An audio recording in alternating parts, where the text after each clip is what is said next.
Hello and welcome to an academy. Good evening to all of you. Uh, I welcome you all to this session, a very interesting one that was, where we have to cover the art and culture syllabus for prelims. Then the plan is to basically do it in the next 5 to 6 hours. Good evening. Good evening. We'll wait for the students to join through, but as I said, we have an interesting task in hand. Art and culture has a very unique place in UPSC syllabus, as we know, because it helps you both in prelims and mains. And we have previously covered modern India. I hope that you were part of that series or you've watched that marathon where in 7.5 hours, we covered everything for modern India. We have covered ancient and medieval also. And the idea for ancient and medieval was to make you prelims ready per se. And I know that there's an issue with regards to the PPT of ancient and medieval that will be uploaded into my Telegram channel. Once I upload for this session, I'll upload for that session also. I've been told today that there's an issue. And today we are going to now discuss a very important section of UPSC syllabus and prelims specifically, which is art and culture. Now, here I want to educate you about something also, which is art and culture. How is it divided into two parts, which is prelims and prelims plus mains? Because a lot of students, what they do is they pick up a book like Nitin Singhania and they get overwhelmed and they stopped the preparing itself. They just don't want to do art and culture, or they don't know how to do art and culture. This is also an issue. So, good evening to all of you. As I said, we'll be waiting for at least 2 to 3 minutes more so that everybody can join through. But as I said, that there is a lot of misinformation about art and culture, what to learn, what not to learn, with regards to what is the output ratio. Meaning, if I do a topic, how good is the output ratio? Because sometimes what happens is that we learn a lot of things. For example, you learn folk art,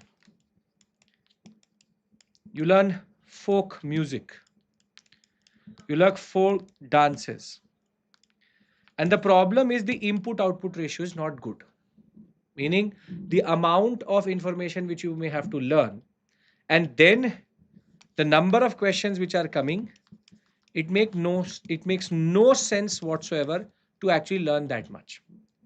So the agenda is very straight and simple. Yes, you can keep the courseware alongside yourself. Remember, in the courseware, the period specific history is within the chapters itself, and non period specific is theme 5. And this is the point which I want to make before I start this session. Please understand one thing. In art and culture, there's a new trend which is emerging, meaning there are two types of sections. One is called period specific, and the other one is called as non period specific. Now, for example, architecture is a theme which is period specific, meaning it moves in a certain timeline. It will start at IVC and thereafter end with modern architecture, and thereafter it will go through the ebbs and flows of history. For example, painting tradition, for example, sculpture. These are called period specific histories. When I say period specific, it means that the questions are going to most probably be asked in two ways. Either you can say horizontally or vertically, meaning horizontal or vertical, whatever it may be. The idea is they can ask you the contribution of IVC to art and culture, which is a vertical understanding, or they can ask you the architectural evolution between IVC and Mughal India. So basically, the period specific history can be asked in two ways. They can ask you the thematic or they can ask you the period. As you may have seen in 2023, 24, 25, the questions with regards to Gupta period, Chola period, Pallava, These questions are called period specific. We will cover period specific history also. And non-period specific is martial arts, dances, concept of theater, puppetry. These concepts are non-period specific. They are pure art and culture facts. So what I plan to do is, I plan to do a certain section of period specific and a certain section of non-period specific. What I mean by that is, see, given the time frame, given the time frame, today is 17th of March, and from 17th of March till the examination, if you are picking up art and culture today for the first time, I am going to do themes which you can manage in a certain space. On the other hand, if you are revising through this session, what we will be doing is we will make sure that we revise major thematics. It is not possible to do art and culture as much like modern India or ancient medieval in 6 to 7 hours. But here I'll be doing high yielding areas where input output ratio is good. The number of questions which come out of art and culture in prelims is going to be 5 to 10, and in mains at least 3 to 5. So if anybody has ever told you that you can manage without art and culture or ancient and medieval, it is not possible. So if you understand why we are doing what we are doing, I would like to start the session. We are doing three things here. First, we are revising. For the students who have not revised, not done anything, we are learning.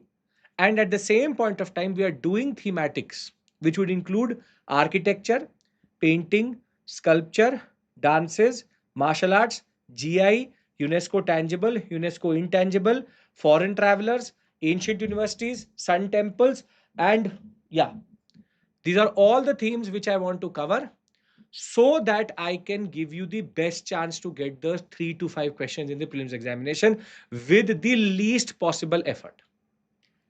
Because I can teach this for 15 hours also, I can teach this for 10 hours also, but what I want to do is I want to be the most effective learning tool for you in the next 5 to 6 hours. Let us cover the areas which are high yielding per se. So if everybody is on the same page with me, can we start? Yes or no? Books and authors, right now, Arihant is going to overwhelm you. I'm not covering that area because it will totally overwhelm you. Okay. Now, before I begin, remember that the Manzil offer 16,999 plus double validity, this is going to end tonight for sure. We'll be back to 17,999 or 1999, but 16,999 is not going to be there. And you have to use the code IS English so as to be attributed to the best price possible. So if you have still not become a part of the Unacademy family, this is a special offer which may be the best price possible for you to enter into our family. Now, as I said, art and culture, simple, straightforward. We will start with the big three: architecture, paintings, sculpture. These are the three thematics which I intend to cover first. Then most probably we will transition to the non-period specific. And in between, I plan to give you a break maybe after 2.5 hours. So 8 or 8:30 p.m. you will get one break. That is going to be the only break for today. Mostly we used to start at 4 o'clock if you remember. Today we are starting at 6 so that we use this 6 hours in the most effective way. Some of you were also in my special session. So I welcome you back and let's start our analysis for today. Okay. Now the first thematic is architecture. So I'm going thematically. But before I go thematically, I'm presuming that you know the timeline. But for basic understanding purposes, the ancient to medieval to modern timeline goes like this. This should be on your fingertips. This should be on your fingertips. But if you still don't remember, please understand, we'll be moving in this way when it comes to the time we are covering. So we'll start at prehistory in certain modules. Then we'll go to IVC, which is also Chalcolithic. IVC being a subset of Chalcolithic, which is Bronze Age civilization. Then Vedic, South Indian context Megalithic, which we already covered extensively. Then we'll go into Mahajanpadas, wherever needed, also called as 6th century BC. Then we will move to the Mauryas, the post-Maurya section. And here we have Sangam. Along with Sangam, we have Sangam here also, and Sangam and Satvahana here. Thereafter, we will go to Gupta. Post-Maurya includes Shunga, Saka, Indo-Greeks, Kushanas, and for South we have Satvahana and Sangam. At the same point of time, Gupta Vakatakas. Along with that, post-Gupta and early medieval. These are two modules which mostly trouble a lot of students. Post-Gupta, three very important actors. Pushyabhuti, which is basically Harshvardhan, Pallavas, and Chalukyas. Early medieval would be Pala, Pratihara, Rashtrakuta, and Imperial Cholas. Then we enter a much simpler timeline, which is the Delhi Sultanate, which is around 1206. Then we have Vijayanagara. Then we have Bahamani. Then we have Sayyads, Lodhis, Mughals, which would be 1526. And within that we have Marathas, 1630. Sikhs. These two can be interchanged as per where you want to see as the starting point. And thereafter, we have 1707, death of Aurangzeb. And this timeline between 1707 to 1947 is modern India. Art and culture mostly moves in this above timeline in a more pronounced way. The reason for that is because this is the area where the real art and culture lies. Modern India is mostly colonial culture. So this is the first thing which you should know generally. This is the reason why without ancient and medieval, it makes no sense to cover art and culture. That is the reason why all the art and culture of the period is integrated into the chapters of the courseware, which deals with Maurya, which deals with post-Maurya, which deals with Gupta, because their position is there. This is the reason why Nitin Singhania feels bulky and sometimes detached. The reason for that is because you have not done ancient and medieval, so therefore art and culture stops making sense itself. Chandela will fall under here, early medieval, which is the Rajput. Rajput section comes here. Chandelas, Paramars, Gahadwalas, Chauhans, Tomars, all here. This is Mokhari, Maitrakas, Varmans, Gaudas. We have discussed that previously also. You should go through the art and the ancient and medieval timeline, or that you can say the marathon. We've discussed it in quite a lot of detail. This I was presuming. Now I've given it to you. With this, let's start our analysis. And for architecture, our story starts at Indus Valley Civilization. Architecture is monumentality. Monumentality means deliberate effort to create certain things which have stood the test of time and today are a living example of the period which they represent or with the intention which they were created. Now, prehistory, it is mostly caves, natural caves. So there the timeline starts with Mesolithic painting. In architecture, the timeline starts with IVC. From IVC, it will go to Mauryas, because Vedic period is constructed purely on reading of the text itself. Maurya, post-Maurya, Gupta, Indo-Islamic architecture. These are the 3 or 4 major thematics. Under that also, Mauryas we have pillars. Post-Maurya we have stupa and caves. Gupta we have temple architecture. And Indo-Islamic architecture we have Delhi Sultanate plus Mughal plus Lodi. This is how actually the whole thematic is divided for this. This is a very big section. Even in Nitin Singhani, it is close to 100 pages, and this is divided across the chapters in the courseware. So I hope you understand where you are in the story, because if you don't understand that, you will never be able to solve questions also. Now, when we talk about the Indus Valley Civilization, architecture is nothing but salient features. The salient features of the Indus Valley Civilization are also its architectural features. We had a straightforward question in 2025 on this, and it was a very rewarding section per se. Now here the following points will go through, and I am again teaching you not just at prelims level. I'll give you points for mains also, so that there is certain form of conceptual clarity at least. So when there will be conceptual clarity, you'll be able to, in a way, express and also understand the conceptual questions in the examination.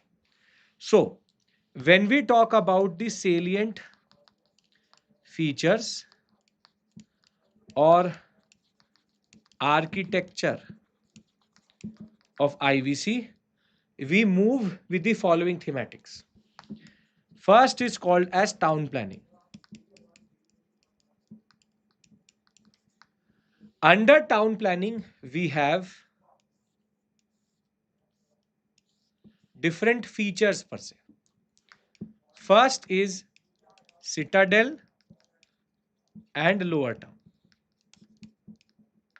Citadel and lower town, wherein you have a differentiation in what is called a spatial differentiation, wherein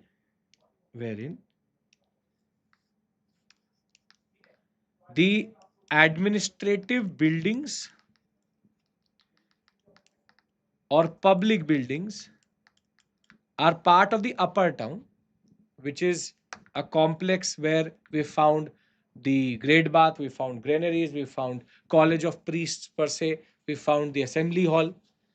And on the lower town section, we have found residential buildings.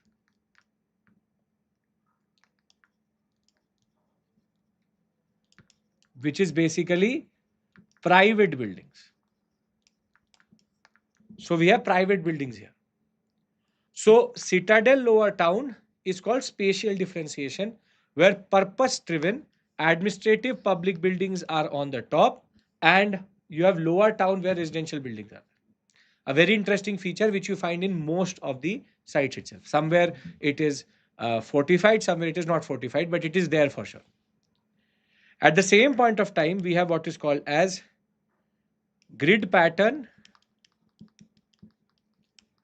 or 90-degree streets. Only exception here is Banavali, which is radial pattern. But what we see is with no modern geometry or construction material, they are able to create grids where the streets are going east to west, north to south, right?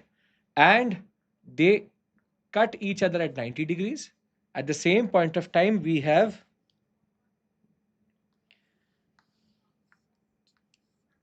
fresh water lines and sewage lines integrated into the streets. This is point C, which is sewage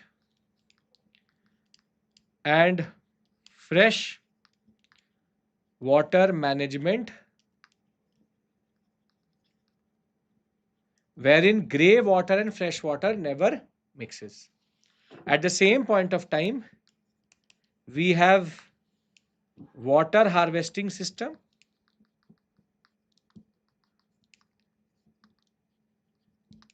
and toilets across, or rather integrated into the architecture. Everywhere you will find toilets for sure. That is a very interesting aspect of this civilization. We have now achieved ODF plus, open defecation free plus, but there was no real form of, you can say, problem in constructing toilets at that point of time. Water harvesting system, we have wells, we have tanks, and Dholavira is a very good example of how water management can lead to a lot of interesting ways in which the water can be used, but also in a way reused, recycled, and groundwater replenishment is done from time to time. Now, this is a generic section, which is town planning. Now, under town planning, we have these subsections. You have to write it like this only. These are not individual points. These are under town planning. Now, if I talk about the bricks and the street itself, see, these are the main streets of the Harappan civilization, which is Mohenjo-daro. These are the side lanes. This is the Great Bath. And something which you will see in a very evident fashion here is the color of the bricks is different. That is where we come to the second point, which is called as standardization and uniformity, which is 1:2:4 ratio for the bricks, and yellow bricks are sun-dried bricks, which were used in rural settlement, whilst red bricks are kiln bricks or burnt bricks, and this we find in urban settlements. This we see across the civilization. This we see generally, which is that there will be a lot of standardization and uniformity in architecture with regards to what type of bricks are used. At the same point of time, we also see that weights and measures, this we can say 2A, is 2B, weights and measures were also uniform across the civilization. Then, if we move further to the third major point, this is Dholavira and this is Lothal's dockyard.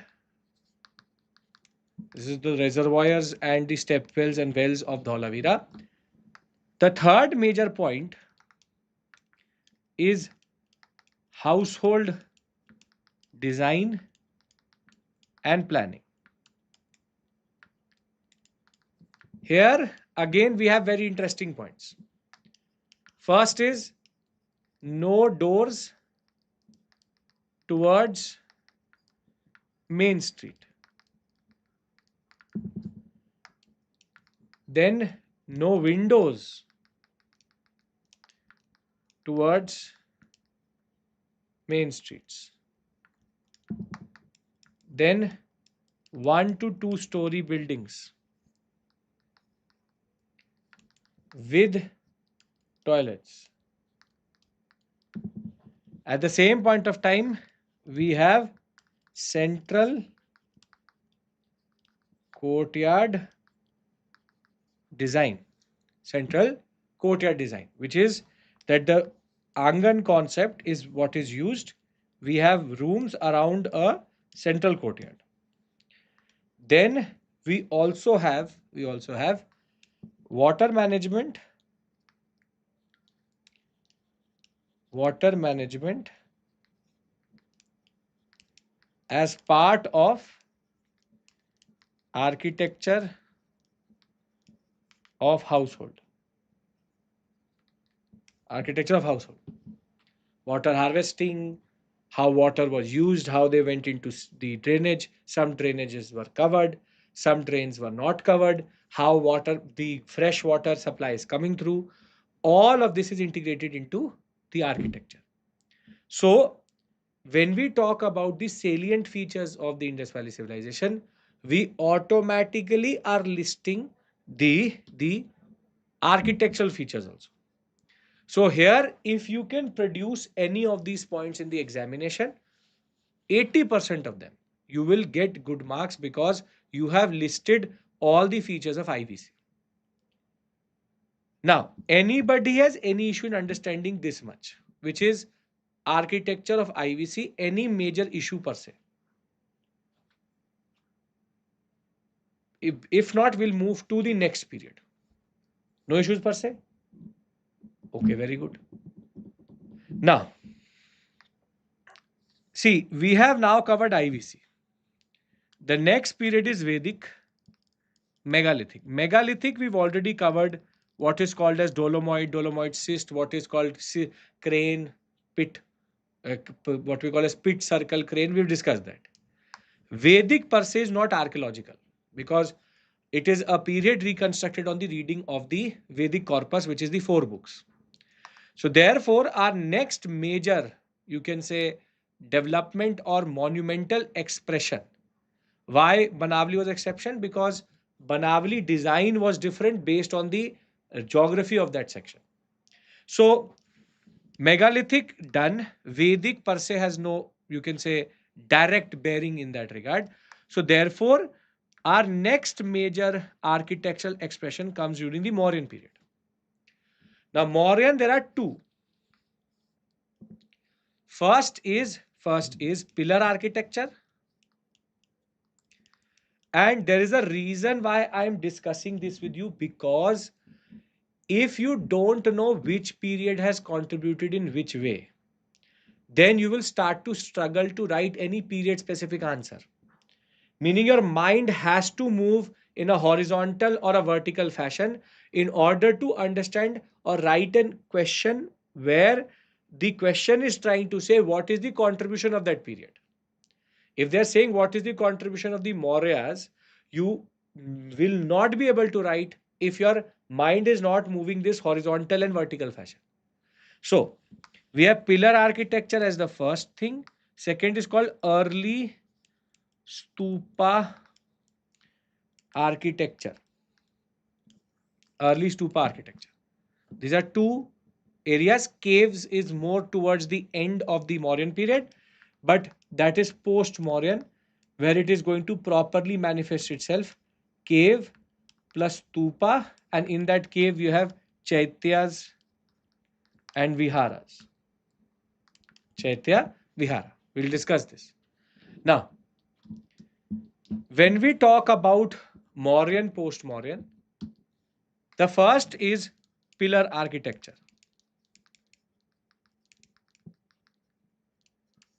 Now, we know 3 things. Ashoka was not the first one to construct pillars, because pillars were constructed during the Achaemenid Empire and Achaemenid period, which predates the Mauryan period. So, what we see is that we have the Achaemenid pillars across the West Asian sector, which is burning as we speak, and was actually a Persian Iranian civilization based out of modern day Iran. And Achaemenid pillars had 3 to 4 very interesting features. Firstly, the pillar itself was not a monolith. it was made in pieces and was then glued together. Second, it had no purpose per se. Why? Because it was just an aesthetic addition. And this brings us to the third point, which is it was part of a larger complex, temple complex, or architectural complex.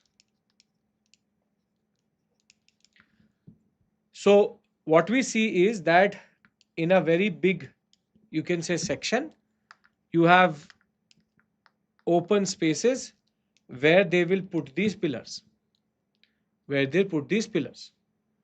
And these pillars mostly used to have a lotus shaped design on their base. We have seen that in their base there was a lotus shaped design. So the idea is that they have no purpose, not a monolithic structure, part of a larger temple complex. Sid, you can go through this lecture and it should suffice for ancient medieval with the paucity of time which you have. And with regards to social reform movement, peasant tribal acts and congress sessions, just concentrate on the major ones, the ones which may have been highlighted in all of the discussions in class or even in the courseware. So the basic point is AMAC, you can just do what I'm doing here. Ancient medieval, you can just go through these 3 marathons. If you can manage that, that is more than enough. Okay. Now, when Ashokan pillars were made, we know that he borrowed this concept. You know that he borrowed this concept, but it had a distinct architectural design. And that is where we have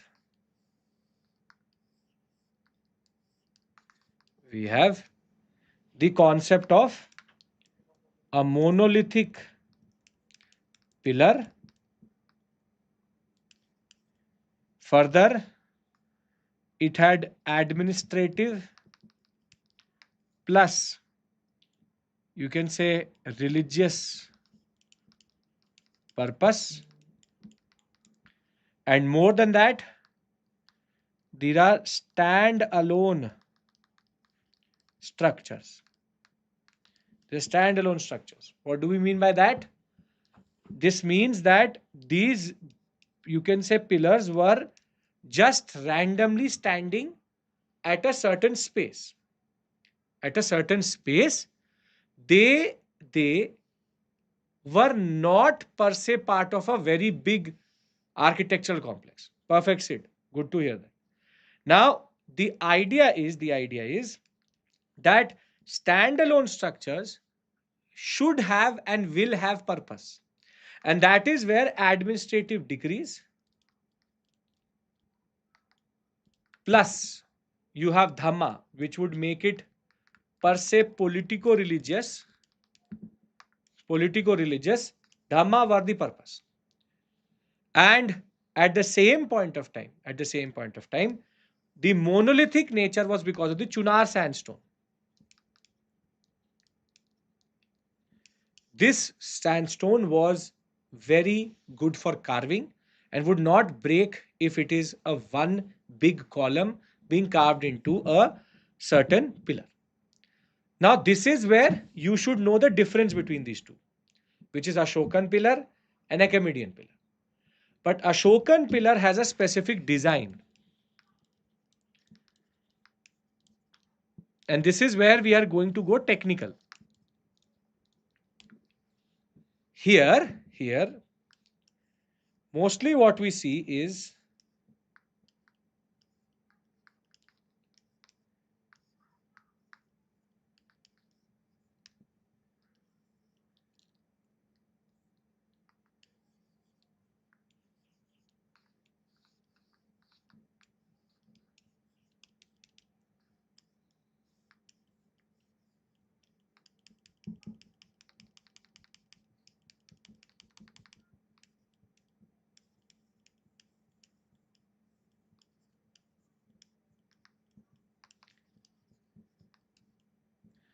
we see the following components. This is called shaft, and this whole thing is called capital. But at the same point of time, this is called lower abacus. Abacus means platform, right? This is upper abacus, and this is capital figure. In most cases, this is in what is called as inverted lotus design. This could be rectangular plus circular, and this could be lion, elephant. We have seen bull also. Lion representing royalty, wherein we have 1, 2, 3, and 4, all 4 configurations. And elephant is for grandeur, which is the bigness of the empire. Bull is for fertility. Bull is for fertility. You should, Rohit, concentrate in what I'm teaching. That is a source which you have to refer for quick revision. This is a basic point. The courseware has to be by its nature exhaustive. Obviously, you don't have to learn everything, but the basic point is whatever we are discussing in class, one resource is there rather than 6. That is the whole purpose of that. So if you're finding that also heavy, concentrate on the things which we've discussed in class or here. Try to learn that. Previously, the problem was in the last 2 months of preparation, it is very difficult to read 6 sources. So the one source is available. Just have to make sure now you effectively learn from that. Okay. Now, we have found bull, elephant, lion. In the rectangular and circular, we found horse also.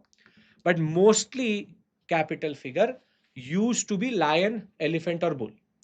Now, all of these animals have a lot of influence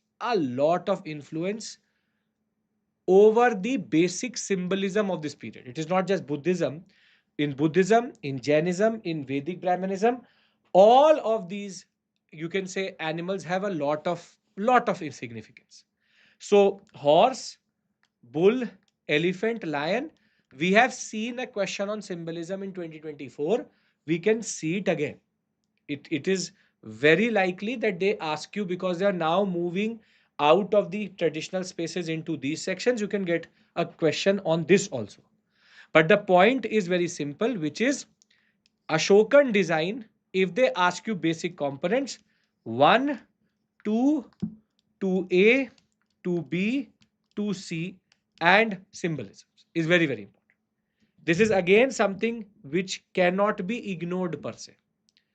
So, pillar architecture, horse has been seen in even the Sarnath capital, which is used as the Government of India emblem, has a horse in the circular platform, upper abacus, which is there. There's horse also, bull also, with the Dhamma Chakra Parivartana. Bull means fertility, prosperity, agriculture, whatever you want to call it. At the same point of time, elephant would represent grandeur, and elephant based armies were very, very common at that point of time. But as one of you said, all of these animals also have a lot of important connections to the Jatak stories and Buddha's imagery. That ways, right? Tapering shaft, unlike fluted shaft of Achaemenid, Chehek, you can write that, but that is a little bit optional level. Where the idea of having a tapering understanding and how the base is different, that is little bit optional level. You don't have to go into that much detail. That I would have told to my optional student, not to a GS student, because that becomes a little bit difficult to understand. That is too technical in that regard. Are we clear about pillar architecture? Places of these pillars are important, yes. For example, Dhauli elephant, one of the oldest rock cut structures available. We have Sarnath, Rampurva, we have that ways we have 14 major pillars. Now, see, in this session, I don't want to bombard facts, because what will happen is if I give you too many facts to learn, you are going to switch off. I'm teaching you at the level where you can digest this, at least remember this session. Because for the students who are here from my class, they would know these sections have a lot of facts, be it the location, be it the animals, be it one line configuration, two line configuration, four line configuration. The idea is very simple. This is a session to consolidate and to revise and to give you something which you can remember for the examination. This is for a student who's a कोरा कागज, जिसने कुछ नहीं पढ़ा इस point of time, did not do anything per se. So very simply, where I know the facts are important, I will give you the facts. Wherever I know that the what we call as concept plus fact is important, I'll give you concept plus fact also. But wherever I know that there is, there are 84,000 stupas in India. If you will start to learn, each and every stupa, you will never be able to finish this section only. UPSC has not asked a question on the location of pillars till this point. It has asked about edicts of Maurya period, not about this. Horse would represent renunciation. It represents Kanthanka, the horse which left, and Ashwamedha Yagya, it refers to all ritualistic way of asserting power also. So let's make sure that we know where we have to learn, where we don't have to learn.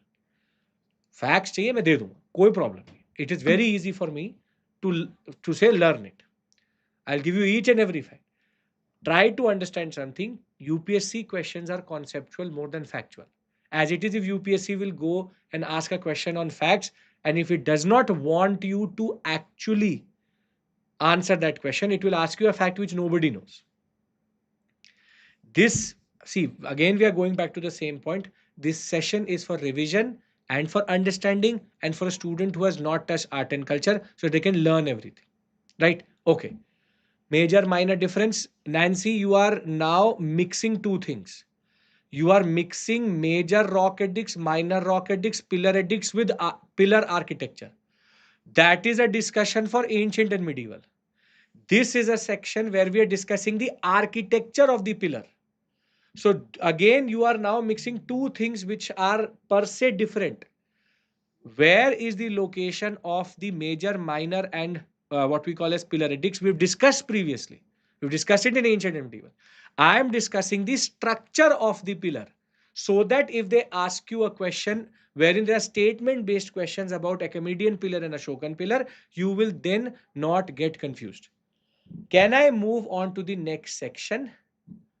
If this is sorted, this means that you are understanding this. So we'll move to the next section. If you're wanting for more, I'll give you more. Don't worry.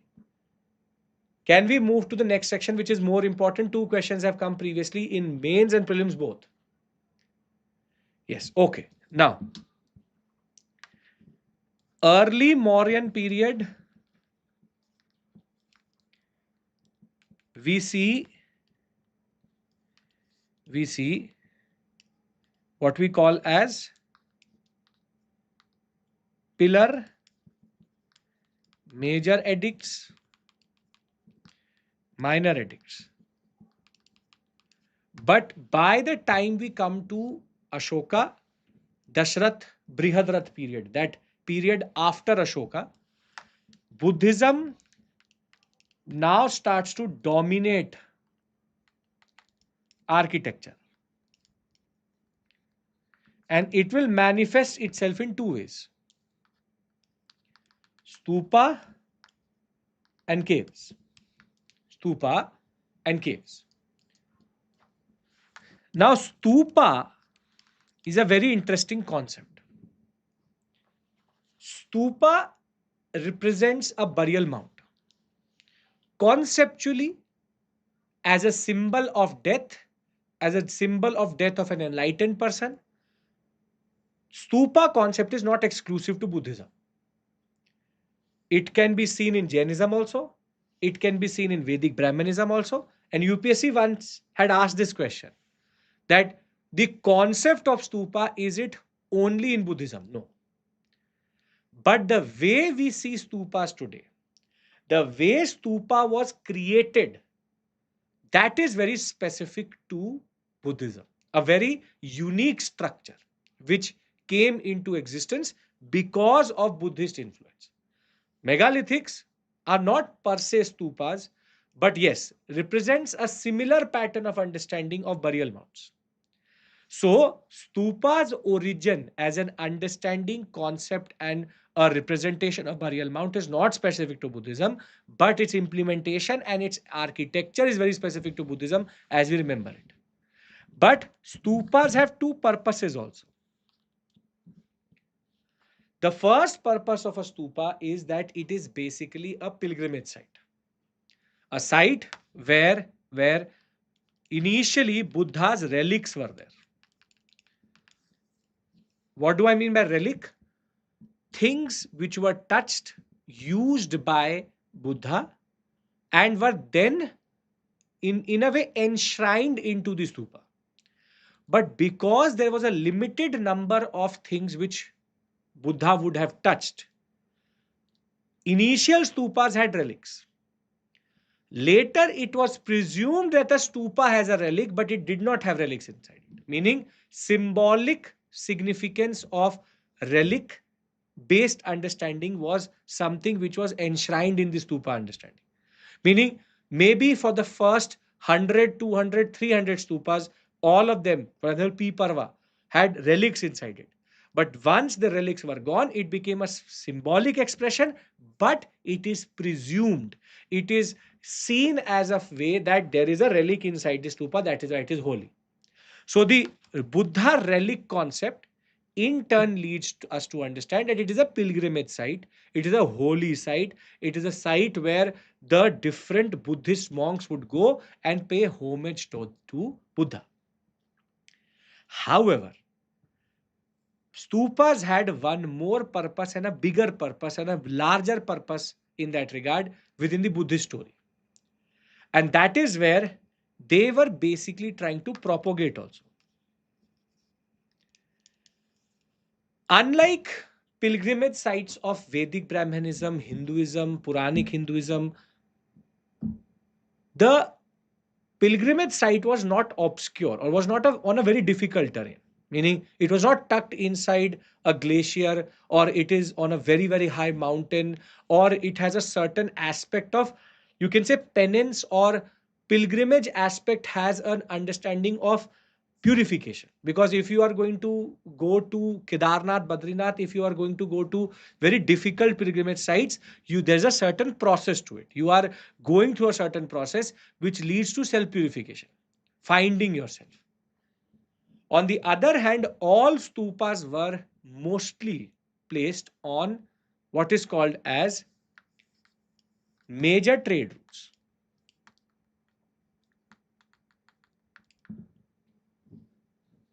Gopika, I've seen your email. I'm waiting for the management to give me some understanding of optional.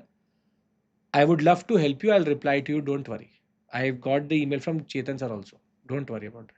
I'm trying to get some clarity with regards to what is the concept of optional, which is going to be introduced this year. So, major trade routes had stupas next to them. This is where, even in the stupa, the Jatak stories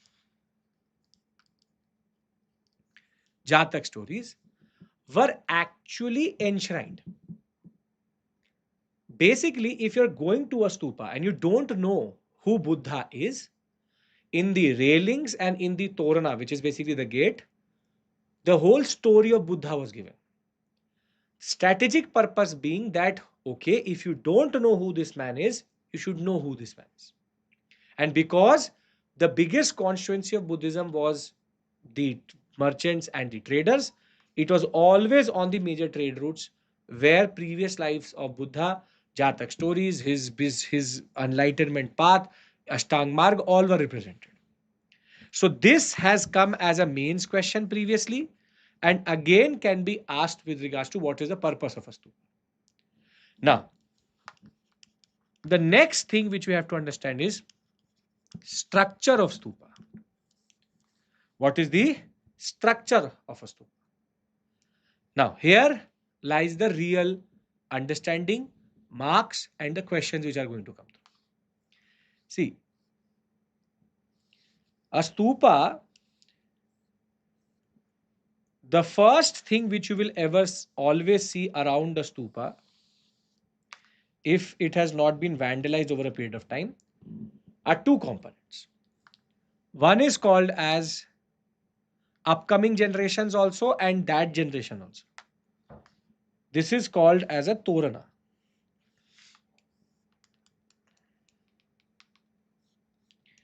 Entry gate. Initially, it used to be on one direction. Later, we had 4 directional toranas also. And torana had all the major patronage also written on it. Meaning we had people writing their names who had constructed this toran, this stupa, and the jataks were also placed in the toran. Then you have the boundary wall. Now there are 2 components to the boundary wall. One is called a vertical pillar and the other one is called the horizontal pillar. This you will find 2 words written somewhere, sometimes interchangeably also. One is called as Vedika and the other one is called as Suchi. These are terms which are very, very important for the examination. They can come in the examination directly. Vedika and Suchi. Basically, Vedika and Suchi together make the railing. Then you have one of the most imperious way in which a stupa will stand and will be there, which is called the Medhi, which is the base on which the stupa stands. 4, 5. Then Medhi will be adorned by a hemispherical solid structure. Remember this point. Hemispherical solid structure. It is not hollow from inside. This is called as anda. Called as anda. There will be stairs which will take you up towards the anda. And there will be railing around here. And here again the same concept of Suchi and Vedika comes through. Vedika, Suchi. Initially, the relics were kept inside the anda. Inside the anda. This path which you can go around is called as Pradakshina Patha, which is Parikrama, Pradakshin Path. Then you have a box-like structure on it. This is called as Harmika. Harmika. Right? And then in different books, you will find different terminology. This whole thing is sometimes also called as Chhatra. But if you'll go into little bit further detail, this is Chhatra and this is Yashti. 8, 9, 10. So I'll just give you a like a zoomed understanding. If we look at zoom, there will be Chhatras like this and there will be one central pillar like this. This central pillar is called as Yashti, while this is called as Chhatra.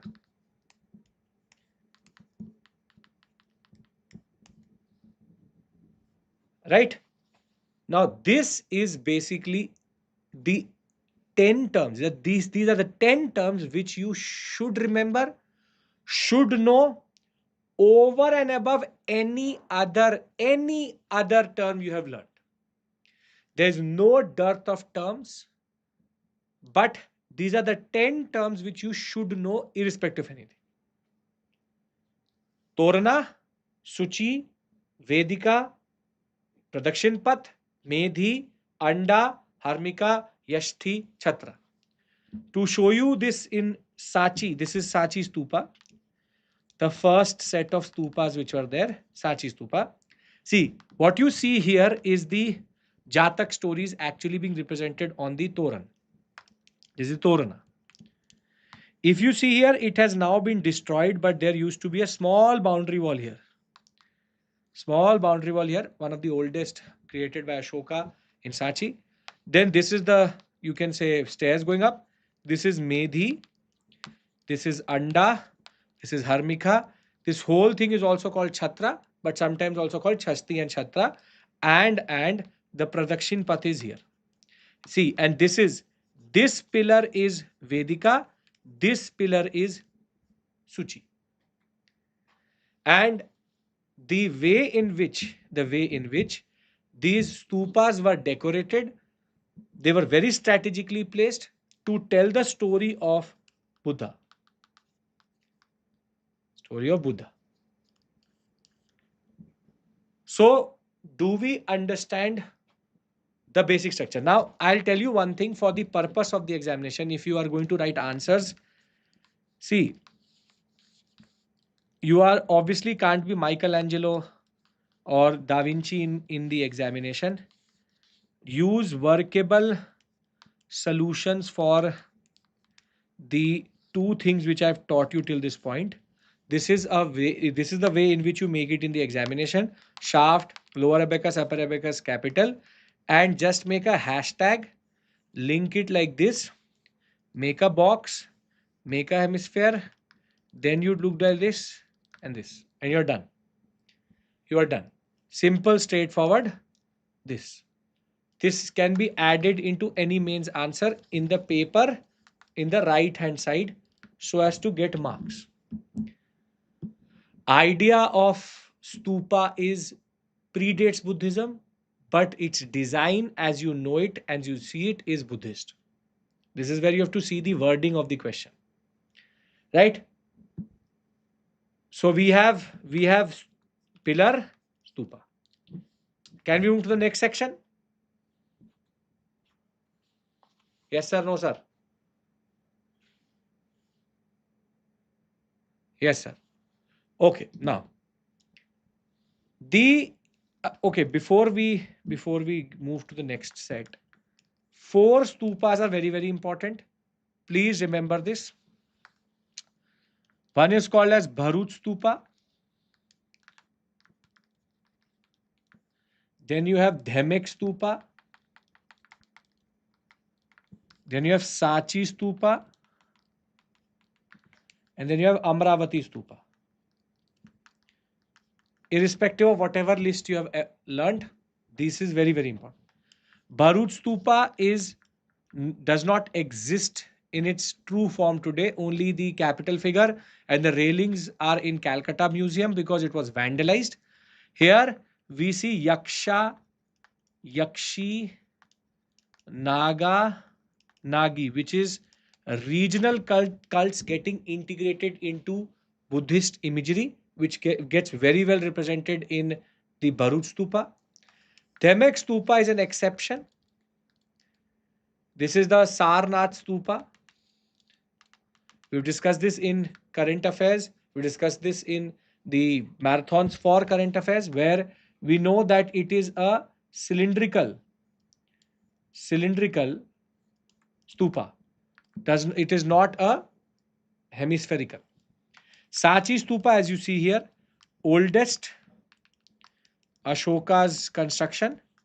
Amaravati stupa is called Mahachaitya. Why is it called Mahachaitya? One of the most beautiful, one of the most ordained, and one of the most decorated stupa existed in Amaravati, but again does not exist in its original form. Marble stupa was destroyed, so there's a relic there, or there's a replica which has been made of the Amaravati stupa in Amaravati. So these are 4 stupas which you cannot ignore in any way or form. Now, as Buddhism became more and more ubiquitous along with Jainism, another manifestation of this whole period's architecture goes into what is called as rock cut caves. What do I mean by rock cut caves? Starts at the Barabar and Nagarjuni hill complex which were given to Ajiviks by Dashrath and Ashoka. Ashoka first and then Dashrath. And in this we have the Lomas Rishi cave, which is an exception because it has what is called as ornamentation or decoration on the outside, but inside it is very plain. Here a tradition starts where the whole, you can say, if the hill allows, which is mostly in Vindhya Satpura range, if the hills allow, they used to carve caves into them, man-made caves. These are man-made caves. This is very, very important. And therefore, this starts a new tradition. Now here, there are 2 to 3 things which you need to understand. One is, what is a Chaitya and what is a Vihara. Chaitya is the shrine. Vihara is the monks' residential quarters, or we'll say residential caves.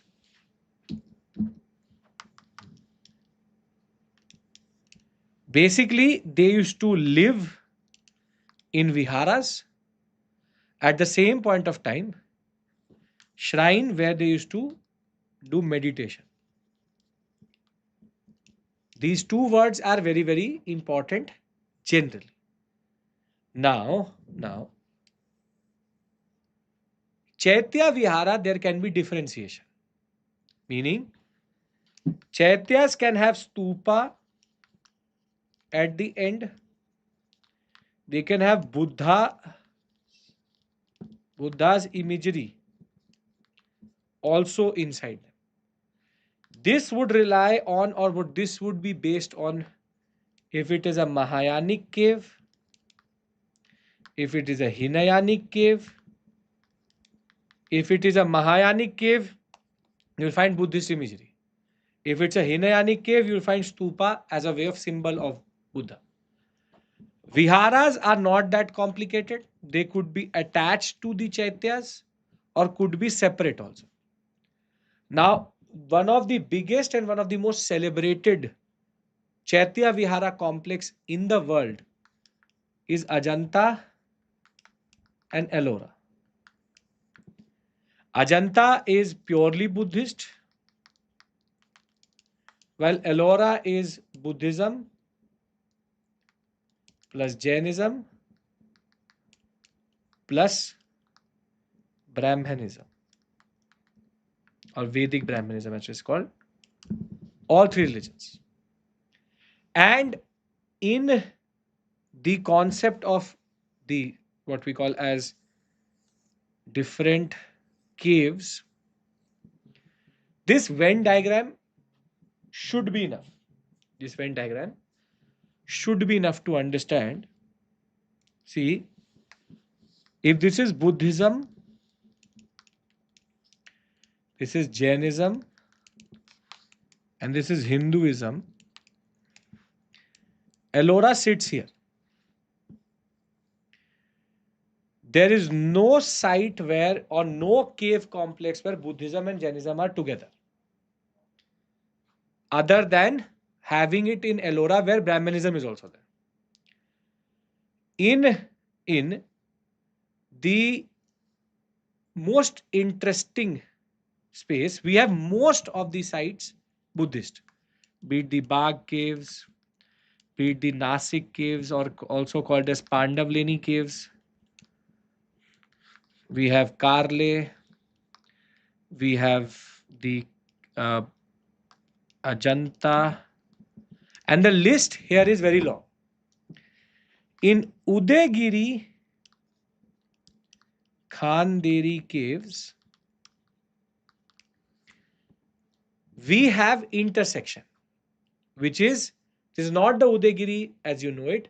Udaygiri Khanderi caves also have Hinduistic two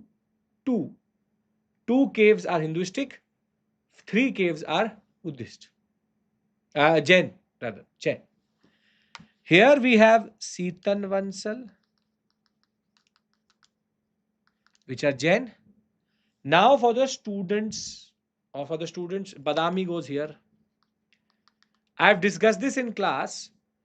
There is a site where Buddhism and Hinduism both intersect. What is that site? Come on, tell me. There's one site, Udaygiri Khan, Setan Vansal, everybody knows. Badami, everybody knows. Udaygiri Khanderi, everybody knows. There is an intersection here also. What is that site? Come on. Very good. Very good. You remember. Very good. Junnar. Junnar caves are such where Buddhist and Hinduistic caves are together. This generally should suffice for any question if it comes, but there has been no question out of this area till this point. But I do it as part of our discussion in class in much more detail, where we discuss each of these sites. Even in the courseware, you will find a very long discussion on the caves as a separate chapter, first chapter of theme 5 itself. But the idea is very simple, that input output may not be too much if you go into too much detail. One random question, if you get it, good enough. But we don't have to die over this.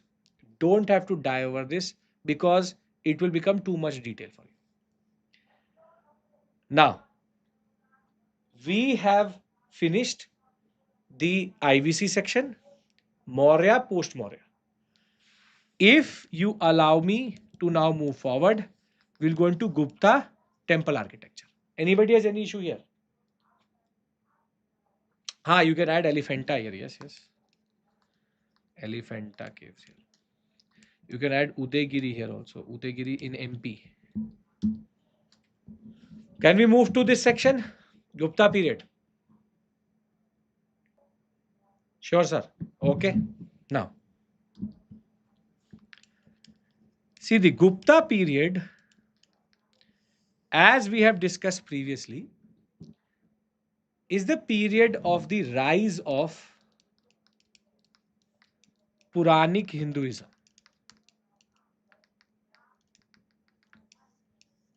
Puranic Hinduism means that now the shift, or there's a shift in the focus away from Vedas towards the Bhagavad Puran,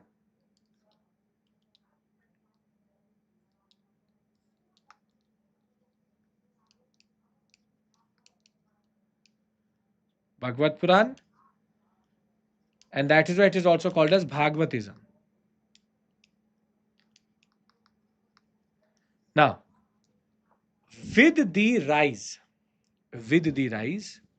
of Puranic Hinduism, temple construction became more and more common. Avatar concept, all of that is there, but became more and more common. It's not that temples did not exist previously. It's just that a set pattern and basic components started to come into existence. And from Gupta period onwards, we find a proper expression of temple architecture. And this is where we have the 5 stages of development of basic components of a temple.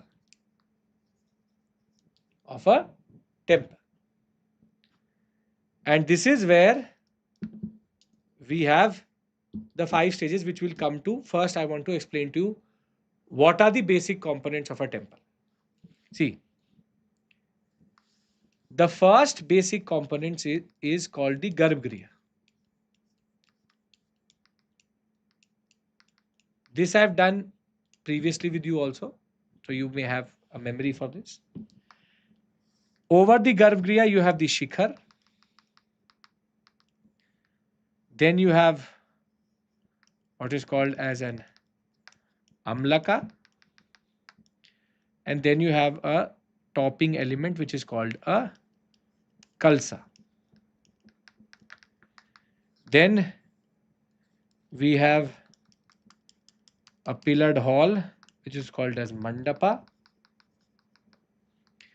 and the initial part of this mandap is the entry or the mandap, and together you will find these components for sure: 1, 2, 3, 4, 5, 6. Out of this, shikhar, garbhagriha, mandap or the mandap are considered to be important.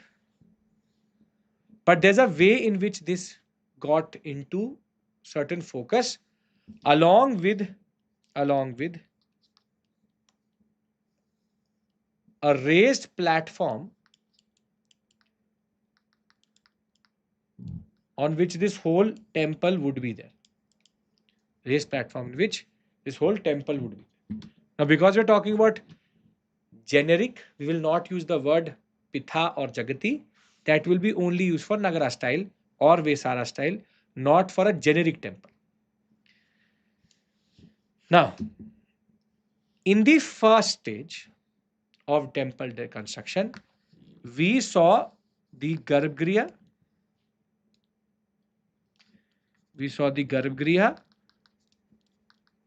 and the mandap. First two components to discuss develop were this only. And the Garbhagriha was square.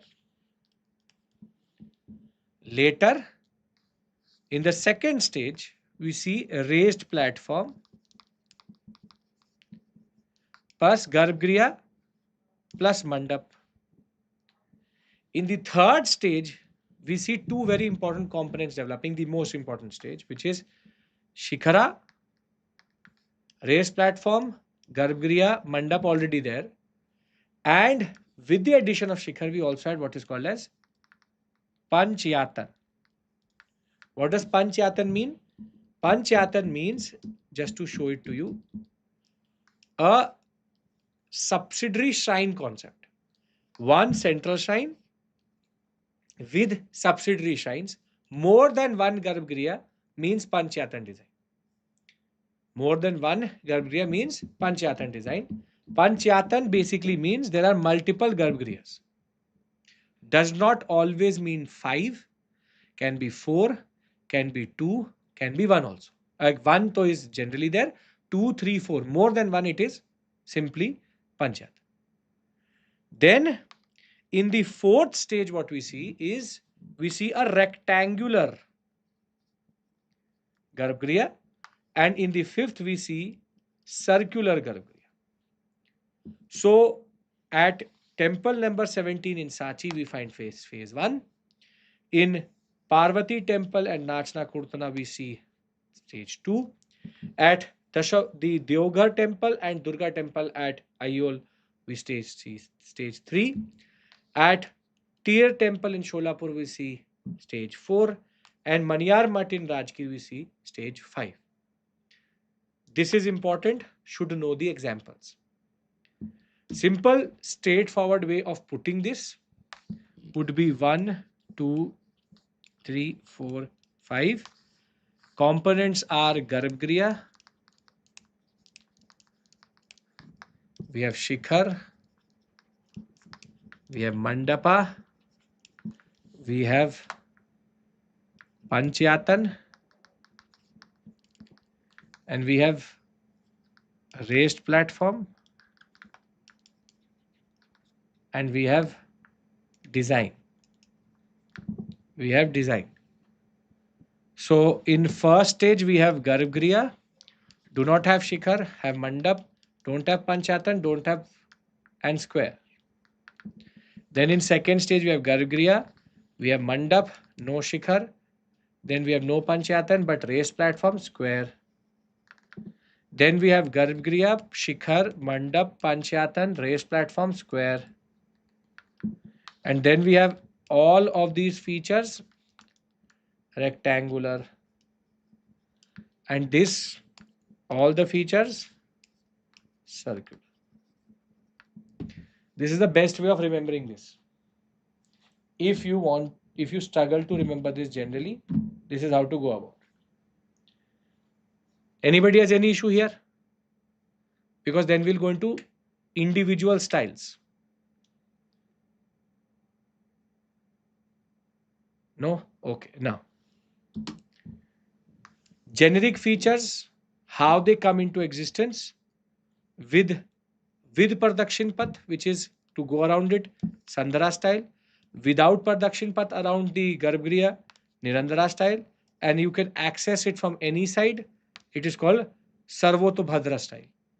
Now, Aman, that is not an exhaustive list. Yes, you are right. Now, Garbhagriha, Ardhamandap, Mandap, Shikhara, Amlaka, and Kalash are basic components which we have seen develop. Now, temple architecture is divided into three parts in India. You have Nagara, Dravida, Vesara, North, South, Central India. Right? Nagara is further divided into two based on Shikhar. We have Latina, Famsana, Valabhi. Based on regional school, we have Odisha, Khajuraho, and Solanki. Right? Now, when we talk about Nagara style is the easiest to understand because it is very close to the generic styles which you already know, which is Nagara style features. Now, pay attention to this.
Okay.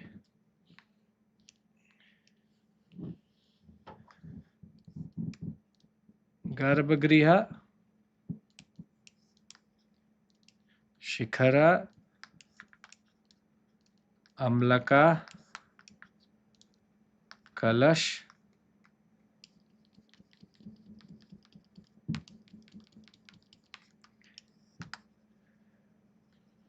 Mandapa, Ardhamandapa, Uri Shikhar, 1, 2, 3, 4, 5, 6, 7, and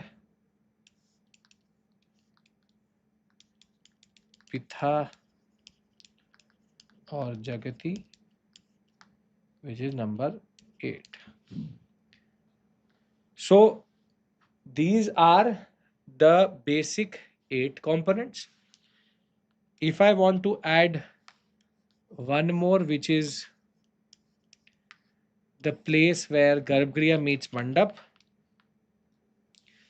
that is called as Antarlaya or Antartala. right? So nine features generally mark Nagara. Then we have Panchayatan with clusterization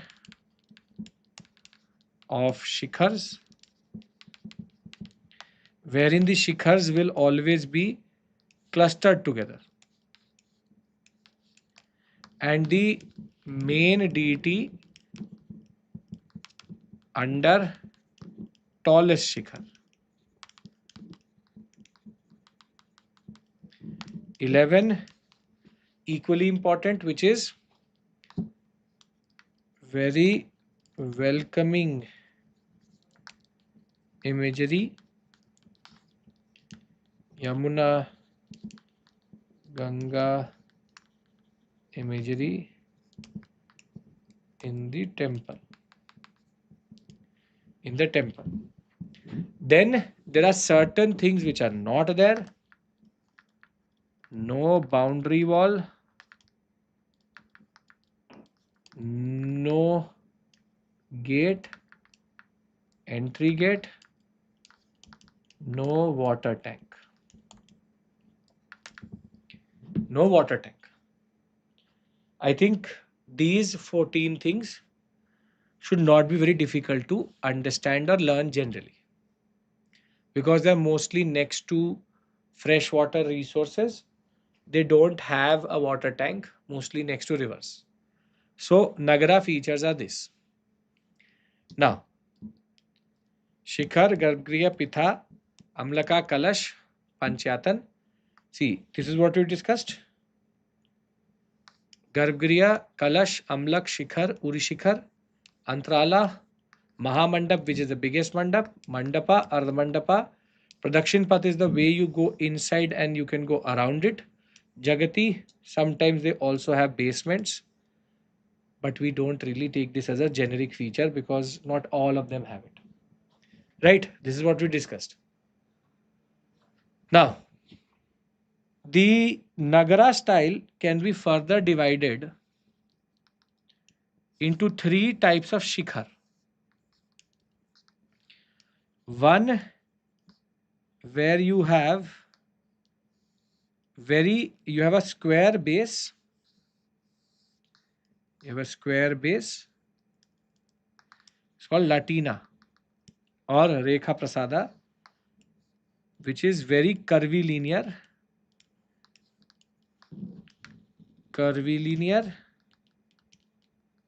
And it is convex, matter of perspective where you see it from, and it curves inward. Then you have Famsana, which is stepped pyramid, much broader base,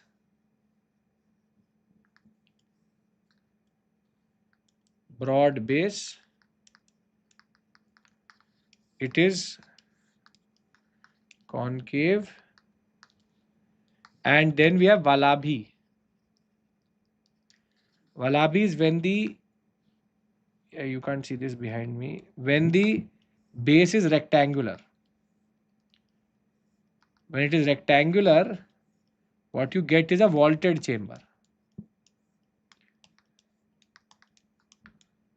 Vaulted chamber. So Valabhi would be square base. So you have Latina, Famsana, and Valabhi. All of them can be used in one go. All of them can be also separately used. All of them can be used in any configuration you want. In any configuration it can be used.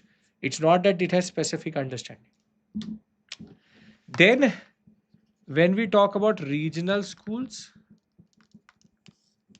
we have first the Odisha school, which is basically Lingaraja temple and the Puri temple, Jagannath Puri. And here we have certain exceptions, that is why they are regional schools. So here the Shikhar is called as Rekhadyul, and the mandap is called as Jagmohan. Two terms change. At the same point of time, it also gets a boundary wall and the decorative pattern changes. Decorative pattern changes. The Lingaraja temple, Sun temple, Konark, Jagannath Puri, all are very good examples of Odisha school Nagara. You can see Famsana and Latina being used together. As you can see, Famsana, Latina. Then Khajuraho school is the best example of Nagara, but there's only one major difference, which is the thematic. It has all the features as we know of Nagara, just that the thematic is different. The thematic being, we have the Kama Sutra being represented. This was asked in the examination this time, which is Chandela architecture, and art was given or was shown in the examination. 2025 mains question was on this only. Then we have Solanki, which is the third, and it has a lot of exceptions. First, it has a boundary wall along with a gateway, which is called Toran. It also has what is called as Suryakunds, which is basically step wells because it is in an arid zone. So small water tanks are very, very important. At the same point of time, the Solanki rulers had an interest in creating sun temples, which is equally important. Boundary wall was equally important. And at the same point of time, Garbhagriha could be entered from outside, inside both. Sun temple at Moderna, the Rani Diwab, all are very good examples of Solanki school.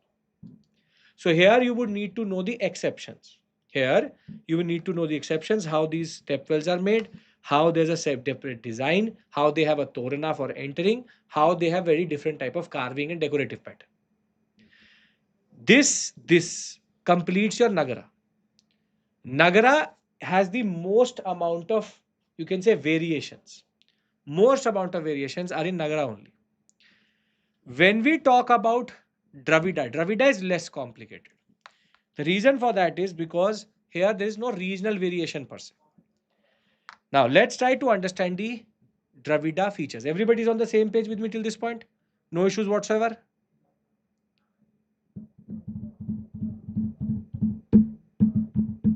Yes, sir. Okay. Now, Dravida.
Okay.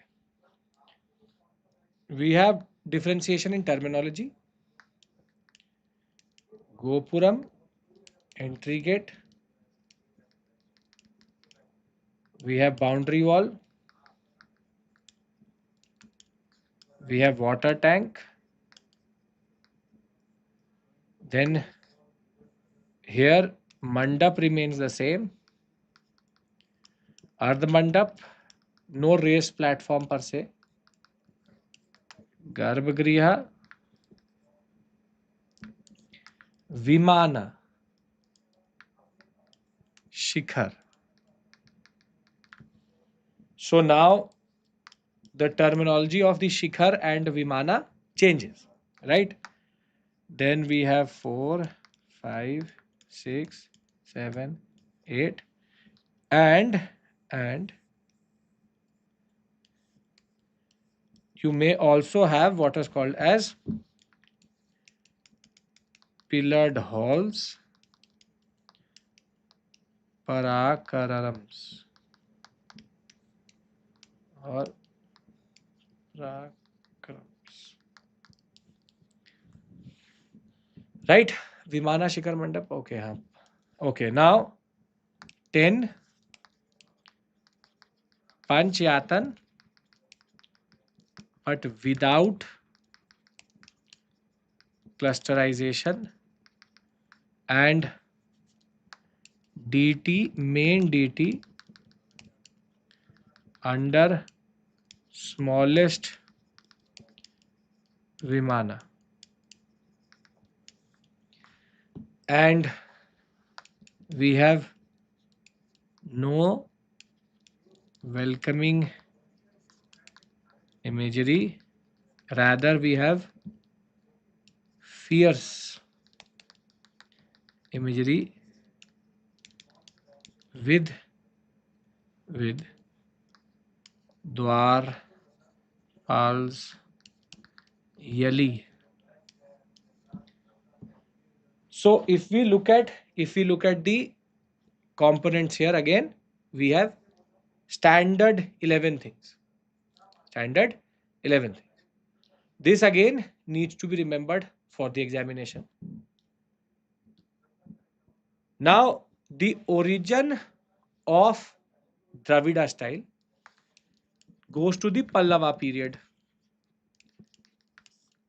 and this is called the Mahendra Varman series.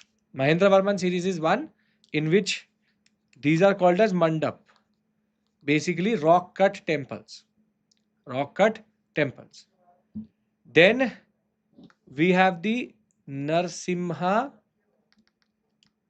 Varman 1 Mamala or Mahabalipuram, which is called as Panch Rath.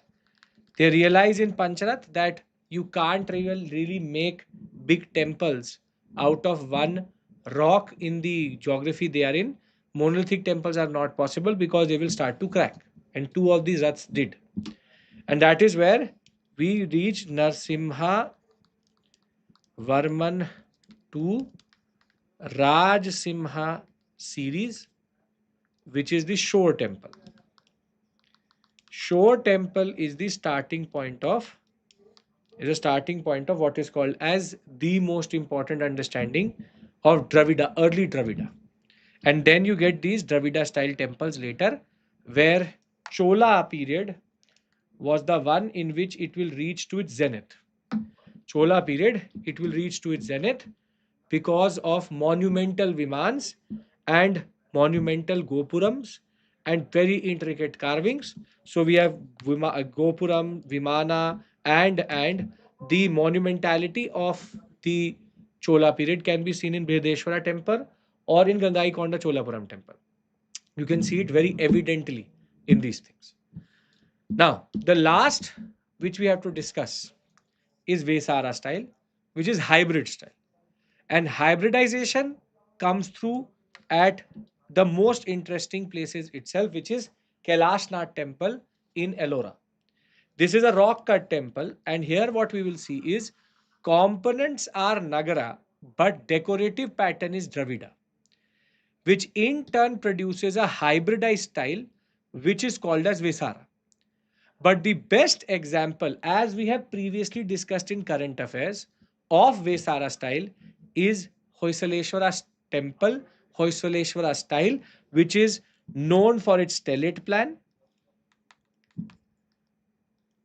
which is star-like plan, its black basaltic rock, plus the very beautiful carvings into that black basaltic rock, and the zigzag pattern along with Jagati. Jagati is very specific to this type of zigzag plan, and small raised platform in that regard. Hoysaleshwara temple, Chennakeshwara temple, Keswa temple. We've discussed this multiple times now previously, how these temples represent the best example, even Ramappa temple, of how they are very good examples of Vesara style temples, hybridized styles in that regard. Now, before I go to Indo-Islamic, what I'll do is I'll take a break here. Not a long one, but I'll take a break 10 minutes because I can see that you are getting overwhelmed or the amount of information which is going through is a lot. We'll discuss Indo-Islamic, then we'll discuss Vijayanagara because Vijayanagara has a lot of Indo-Islamic features also. So we'll take a small break here. We'll come back at 7:50. We will be back at 7:50 p.m. and we'll then I'll give you next break at 9ish, a major break once our architecture will always take time, or architecture the longest. Most probably we'll finish architecture, move into painting. Once painting is over, I'll give you a break. Then sculpture and others though will not take a lot of time because they're more factual. This is more conceptual. My intervention is more. So we'll come back by 7:50. This is a small break for you. I'll be back and I'll message in the main Telegram group when we are back also. Right? So I'll see you at 7:50. See you.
I'll now sit because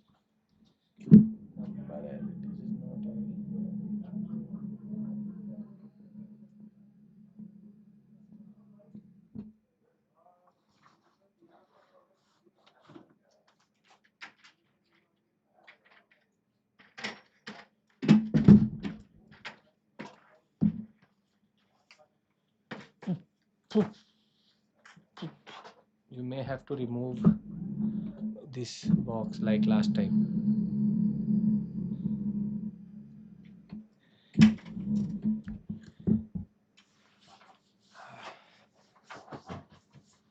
I'll end the session. You don't have to worry about that.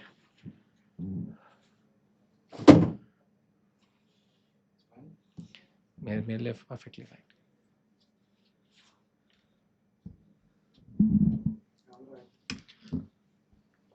Frame you just set.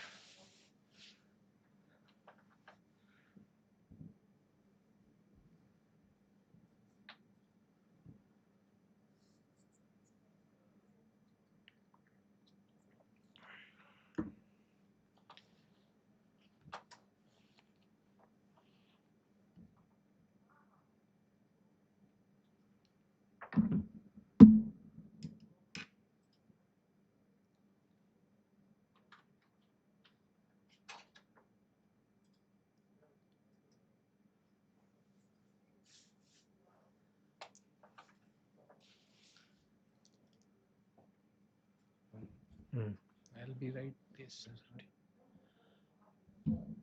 50. Platinum is going on the side.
Yeah.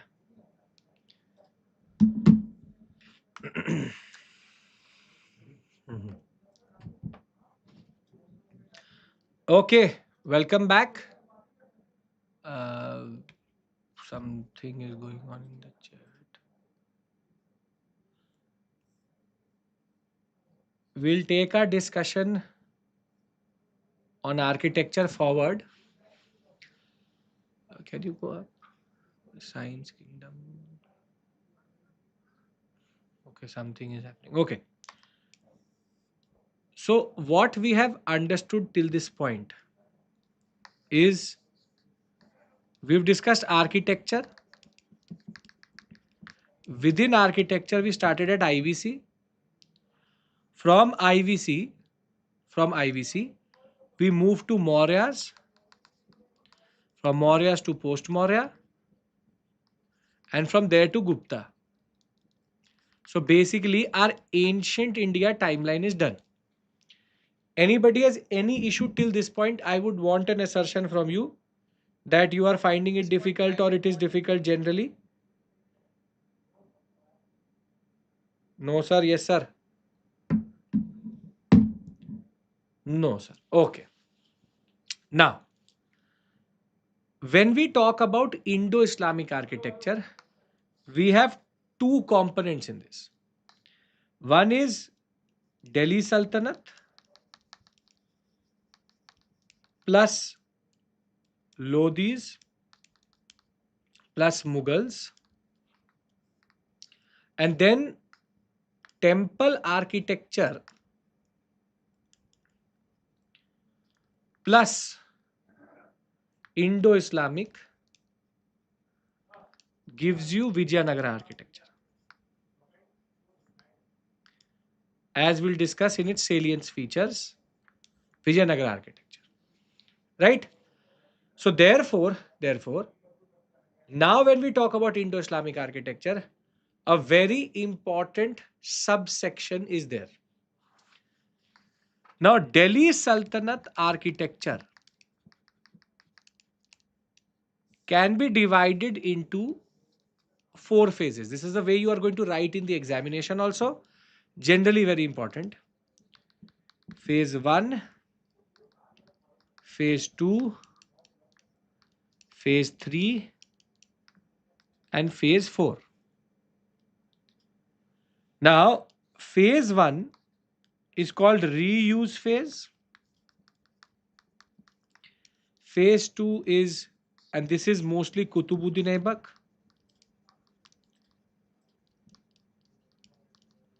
Phase 2 is the Kutub complex, where you have Kutubuddin, Iltutmish, till Alauddin, till basically Alai Darwaza, which would be Alauddin Khilji. Which would be Alauddin Khilji. Phase 3 is what is called as Tughlaq phase, till Muhammad bin Tughlaq. And phase 4 is decline phase, which is Firoz Shah Tughlaq onwards. If you can remember this, it will generally lead you to understand everything in the best way possible. Now here, what you have to understand, in reuse phase, we have 2 examples. One is Adhai Din Ka Jhopra, and the other one is called as Kuwait Ul Islam Mosque. Now, Adhai Din Ka Jhopra is in Ajmer. Kuwait Ul Islam Mosque is in Delhi, Mehrauli complex. And we know that Adhai Din Ka Jhopra was actually a Jain monastery, which was changed into a small mosque along with a place to stay for Kutubuddin Aibak. And Kuwaitul Islam Mosque, with its inscription next to it, we know 27 temples in and around Delhi which were in disuse or in use, they were used to reconstruct and construct Kuwaitul Islam Mosque. That is why if you will look at the Kuwaitul Islam Mosque, you will realize the pillars are asymmetrical, they don't match, because of the fact that it had 27 different temples in focus. At the same point of time, Adai Din Ka Jhopda was a Jain monastery. If you look at the imagery inside it, it shows like that Hinduistic imagery here, and at the same point of time, we have Jain imagery here.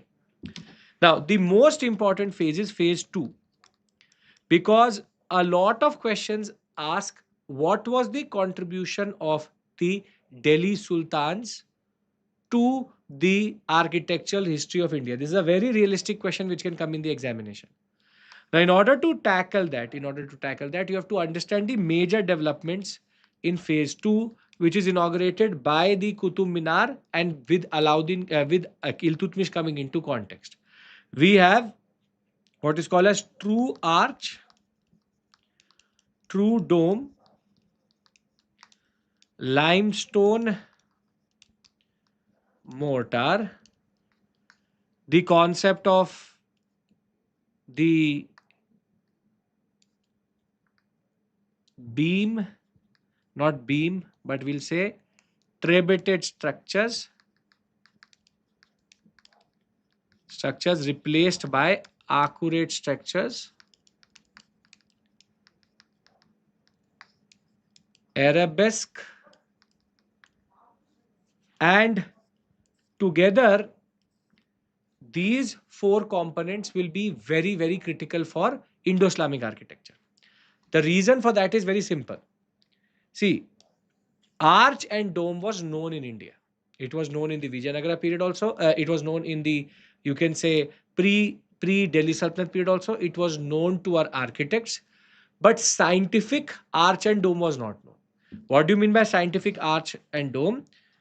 The arch had to be a freestanding arch where there was a keystone and it had no form of, you can say, support to it. Previously, what they used to do was they used to make trebated structure. Trebated structure means a column and a pillar, and then they used to stick two rocks like this. You'll find this very common in temples because this was the way arches were made. From this to this is called a true arch. For this, you need limestone mortar because limestone mortar, which is gypsum based mortar, was light but very, very strong to hold these bonds together. At the same point of time, we used to make shallow domes, very, very shallow domes, which basically used to be very different, very, very, you can say, unscientific in its way and approach. And it used to be mostly either hollow or had some form of flaw when it came to its measurements. But from this, we move to a structure where the dome is freestanding. Where the dome is freestanding. And this is called a true dome. This is called a true dome. A true dome, when a true dome and arch are used together in a building, it becomes a very open space, which was needed for a mosque, which in turn brings into focus what is called as accurate structures. From trebated means that there are multiple pillars which are holding on to the roof, to a roof which does not per se need any pillars to hold on to its weight. This is where the new transition comes from trebated to accurate. And yes, in that you need load bearing structures in the corners, and they are called as squinches. They're called as squinches. Squinch basically is a structure like this, which is there in the corners, four corners, brings the what we call as weight down in a very systematic manner so that the structure can be freestanding. Structure can be freestanding. But the most important development in this period was called as arabesque. See, we know that in Islam, there cannot be any representation of animals, humans, or forms which have been made by God. So therefore, they needed to decorate their buildings. They had an obsession with that. And that will be done through what is called as geometrical patterns. Those geometrical patterns, along with using the Quran as you will see, this is called Kufi. It's called Kufi. The Quranic verses are used to write the script in calligraphic form, and along with that geometrical patterns plus Hinduistic symbols. This became the standard norm across India for decoration during the Indo-Islamic period, a unique blend of Indianized designs plus Islamic notions and concepts. This is where you have to understand that these structures were extremely unique vis-a-vis any structure which we find in Central Asia, because in Central Asia they had their blue and they had their, you can say, different types of decorative patterns which were very specific to them. When the Indian subcontinent got Islamic rule in the form of the Delhi Sultanate, the rulers used bell motif, swastik, the concept of the inverted lotus quite a lot, and that will be represented across different buildings. And all of these buildings, the phase 2 is best represented in the Qutub complex. When you will look at the Qutub complex, you will see that there is the Kuwaitul Islam Mosque, which is in the middle, and any addition is basically to the Kuwaitul Islam Mosque only. You have the Chandragupta to Vikramaditya iron pillar here, and in order to replicate that concept of iron pillar, they created the Qutub Minar. Though the Qutub Minar technically was made for the azan for the Kuwaitul Islam Mosque, but if you make it so tall, nobody is going to actually hear what you're saying from the top. So therefore, it was a juxtaposition to the idea that there is a victory pillar, and therefore we will make our victory pillar. So the idea was to make a very, very big minar representing power. Now, in the Qutub Minar itself, we start to see very interesting concepts coming, which is the concept of how they are using arches, how they're using decorative patterns, how they're using a tapering wall. It's a very unique building which has different types of, you can say, tapering also. One is pointed, other one is rounded. Very interesting that way. The whole building has two types. If you will see very closely, it has two different types of uh, in one, as you can see here, this is the first, which is like this, and on the other hand this is like this, it is rounded like this. So the whole building is basically like this. The ribbing is done in a very interesting way, and this was for the first time which we see a freestanding building like this. We also know that the Qutub Minar initially was 4 stories. Foundation by Kutubuddin Aibak, then the building was constructed and completed under Iltutmish. Then what happens is lightning strikes on the top and the topmost story gets destroyed. So Firoz Shah Tughlaq then adds 2 stories, meaning he restores 1 story and adds one more story. That is why the topmost story is actually in marble. Then again lightning strikes, and this top story was again reconstructed by a officer called Smith, a British officer under Harding's understanding, and he added a small cupola here, which Harding hated. That is why it was kept in the gardens of Kutubuddin Aibak, of the Qutub Minar complex. It is called Smith's Folly, as it is called. So it's a very interesting way in which throughout the medieval and the colonial period, this structure got reconstructed and constructed multiple times because of lightning strikes. Then we have Iltutmish's tomb, very important because here Arabesque reached its highest point. We have Alai Darwaza, which was rather Alai Minar, which was Alauddin Khilji's attempt to create a minar 3 times higher, 2 times higher than the Qutub Minar, was never completed. And then we have the Alai Darwaza, which is the most important building because true arch, true dome, proper dome, true scientific dome was for the first time constructed here. And there's also one city called Siri. Siri was actually a city constructed by Alauddin Khilji. Unfortunately, it does not survive other than a wall and a mosque, which is next to the Siri Fort complex in South Delhi, next to Sapur Jat and all. Okay. Now, why is Alai Darwaza considered so important?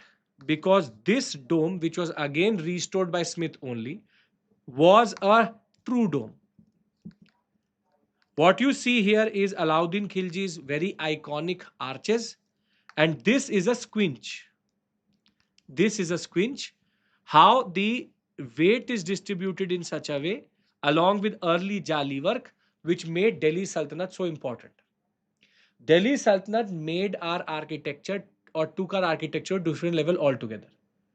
Further, If you move to phase 2, or rather phase 3, which is represented in Tughlaqabad, and this is called Ghiyasuddin Tughlaq's tomb.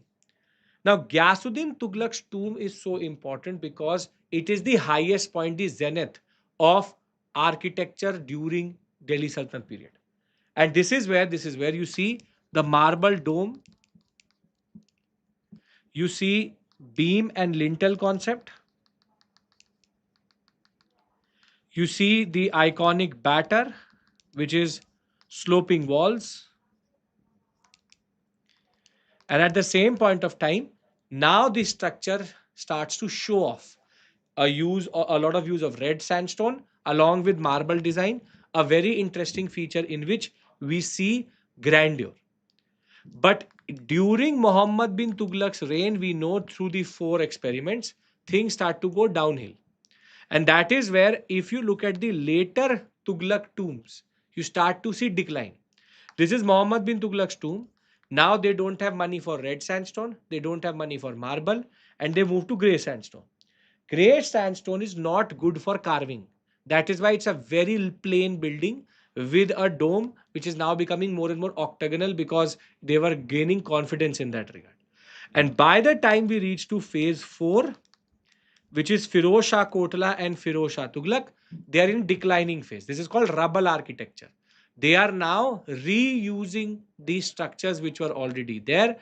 One thing which will remain is inverted lotus and different forms of Hinduistic imagery, but this is pure declining phase where the arches and the domes may be true, but the construction is extremely ugly with building material being used out of other structures which already existed.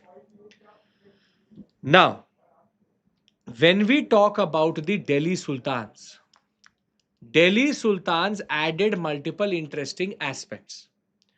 Now, though Lodhis are a separate phase from 1451 onwards, sometimes considered to be part of the Delhi Sultanate, I have been talking about this for a very long time, that how they are separate, you can say, phase.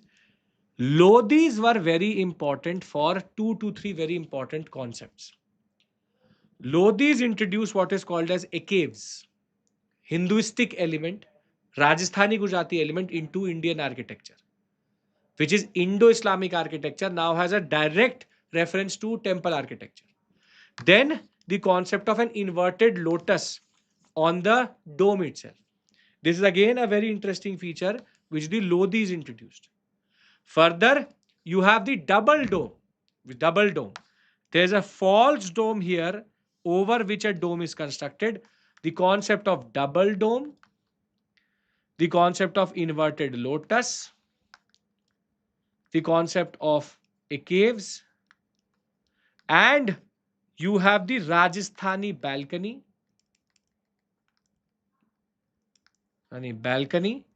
and an element which will later become the most interesting element which the Mughals will love, which is called as chhatri or domed kiosk, as you will see it in the Humayun's tomb, along with garden tomb complex.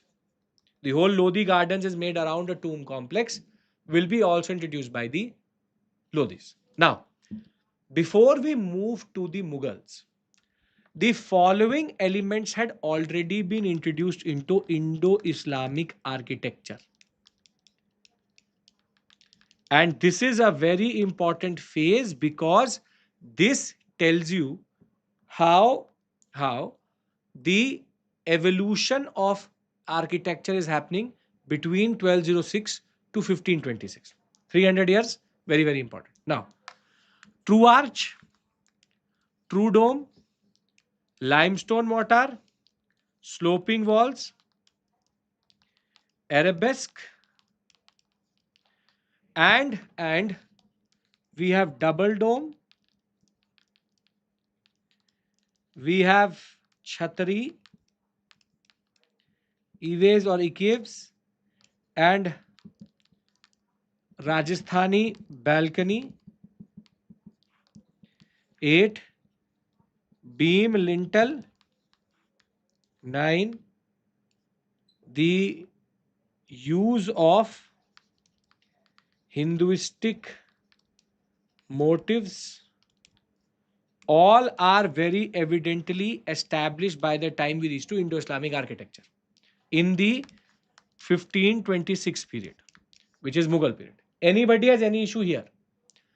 We don't have a lot left. We just have to do Mughals and then this topic is over and we'll move into painting and sculpture. Anybody has any issue here?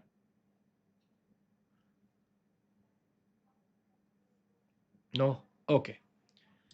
Now, before we talk about the Mughals, there is the Vijayanagara Empire. Now, Vijayanagara Empire, it absorbed a lot of features of the Indo-Islamic. So we have Dravida architecture, but add to it use of grey, yellow sandstone,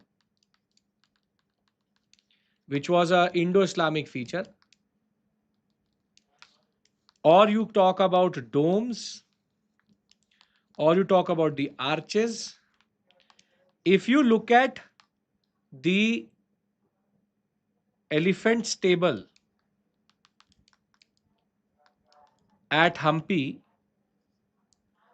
along with Manabi Dibba, Hampi is a very good example of how Vijayanagara Empire married Dravida architecture with Indo-Islamic features. Over and above that, they also introduced a new type of mandapa, which is called as Kalyan Mandap. Kalyan Mandap. Kalyan Mandap, where the deities were ceremonially married, was a very important feature of the Vijayanagara Empire. So Vijayanagara was a marriage between Delhi Sultanate architecture and the Dravida architecture, which already existed in the southern part of India. But the Indo-Islamic architecture was taken to another level under the Mughals. Now, Mughals, we have Babar. Babar did not really contribute anything to architecture. He had one mosque in Panipat, one in Sambhal. Nothing really. Ugly buildings, old design. But his one interesting contribution will be added into every Mughal building, which is called as Charbagh. It's called as Charbagh. Charbagh is basically because he comes from an arid zone. He likes to plant a lot of trees and make quadrant based Kabul. This is in Kabul, Afghanistan. Quadrant based water structures along with a lot of greenery. This is called Charbagh, that you divide the bagh into 4 parts and there's a central waterwork feature, a very interesting feature which Babur introduced in Afghanistan and will become a feature during the period of the Mughals also, specifically will be introduced in Humayun's tomb. Now, when we talk about Humayun's tomb, Humayun himself did not really add anything, had a very troubled time with Sher Suri. Again, 2 mosques, nothing really. But after his death, Bega Begum or Hamida Bano Begum commissioned a Persian architect because he was in the Safavid Empire, Mirza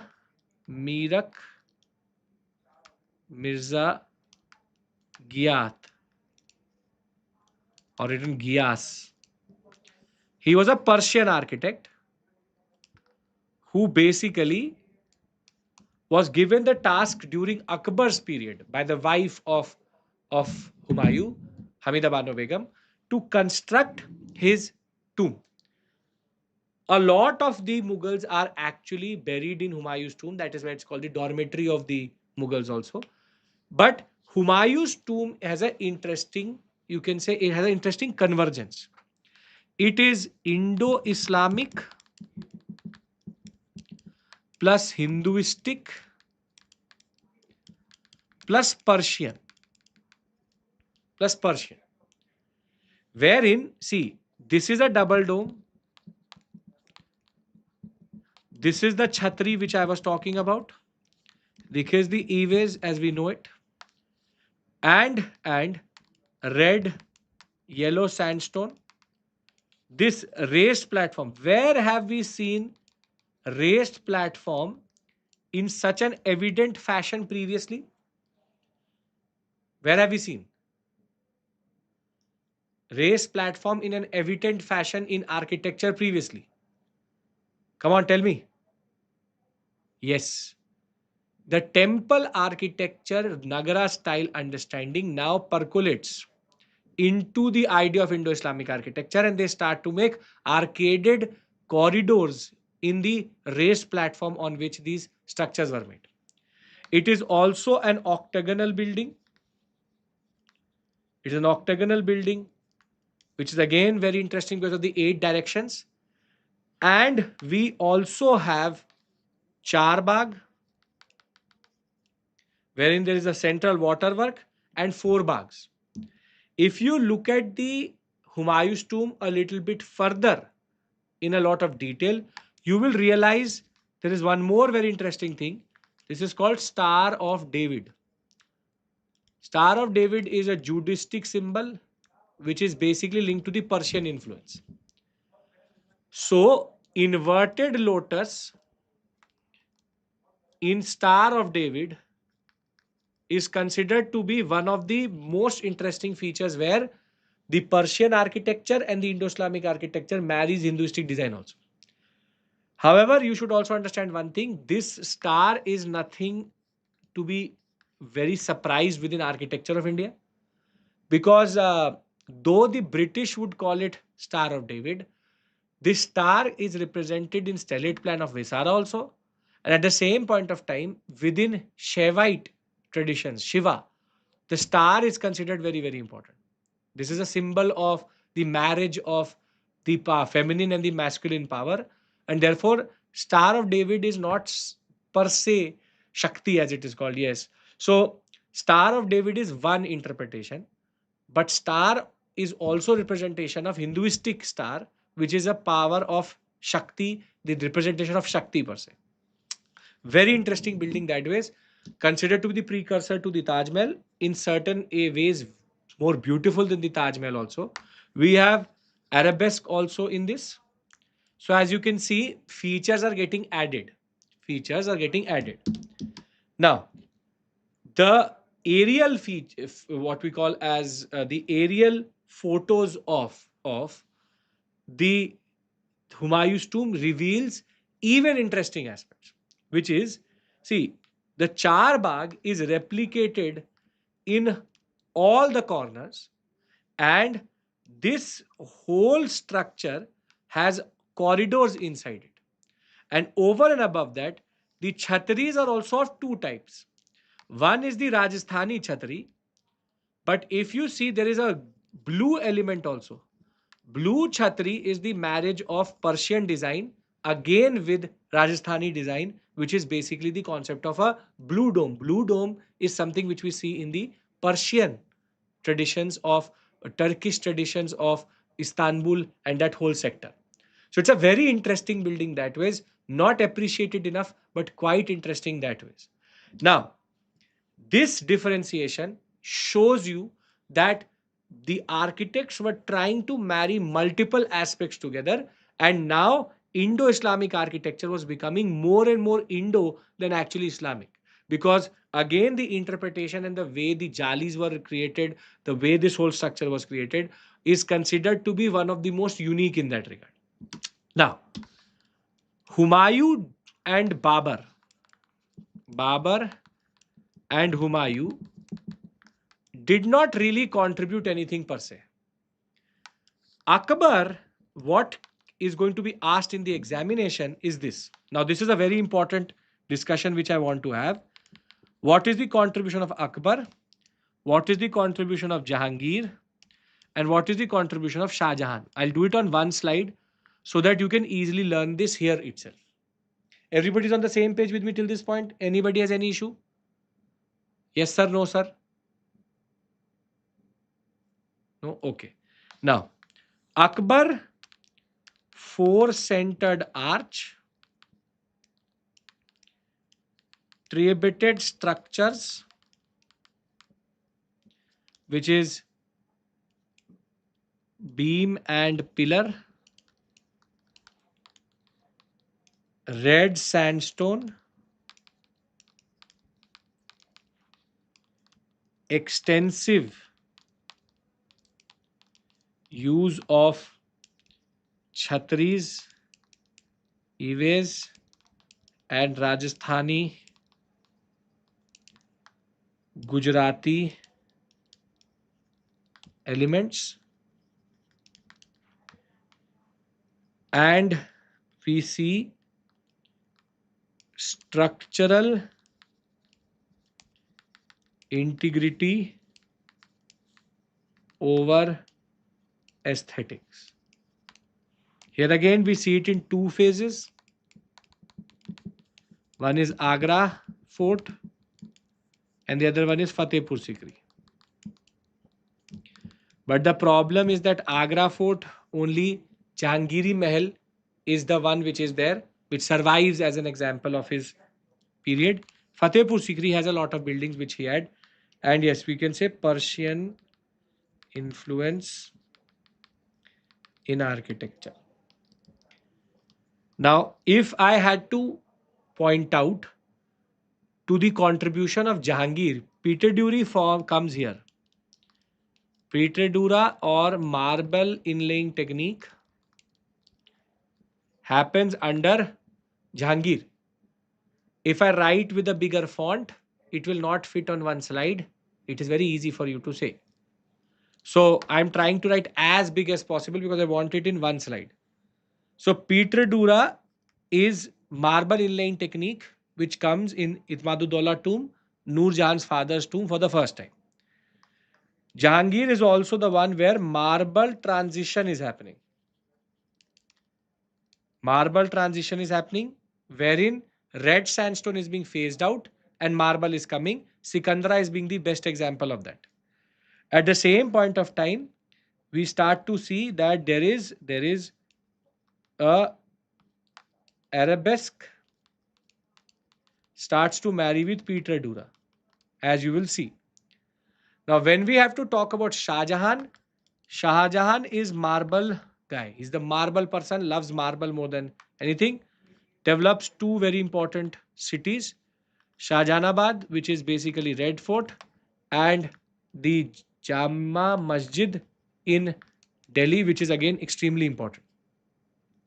Then Shah Jahan is known for 9-cusped arch. Then he is the culmination of all features of Indo-Islamic, which we see in the form of Taj Mahal. At the same point of time, marble being used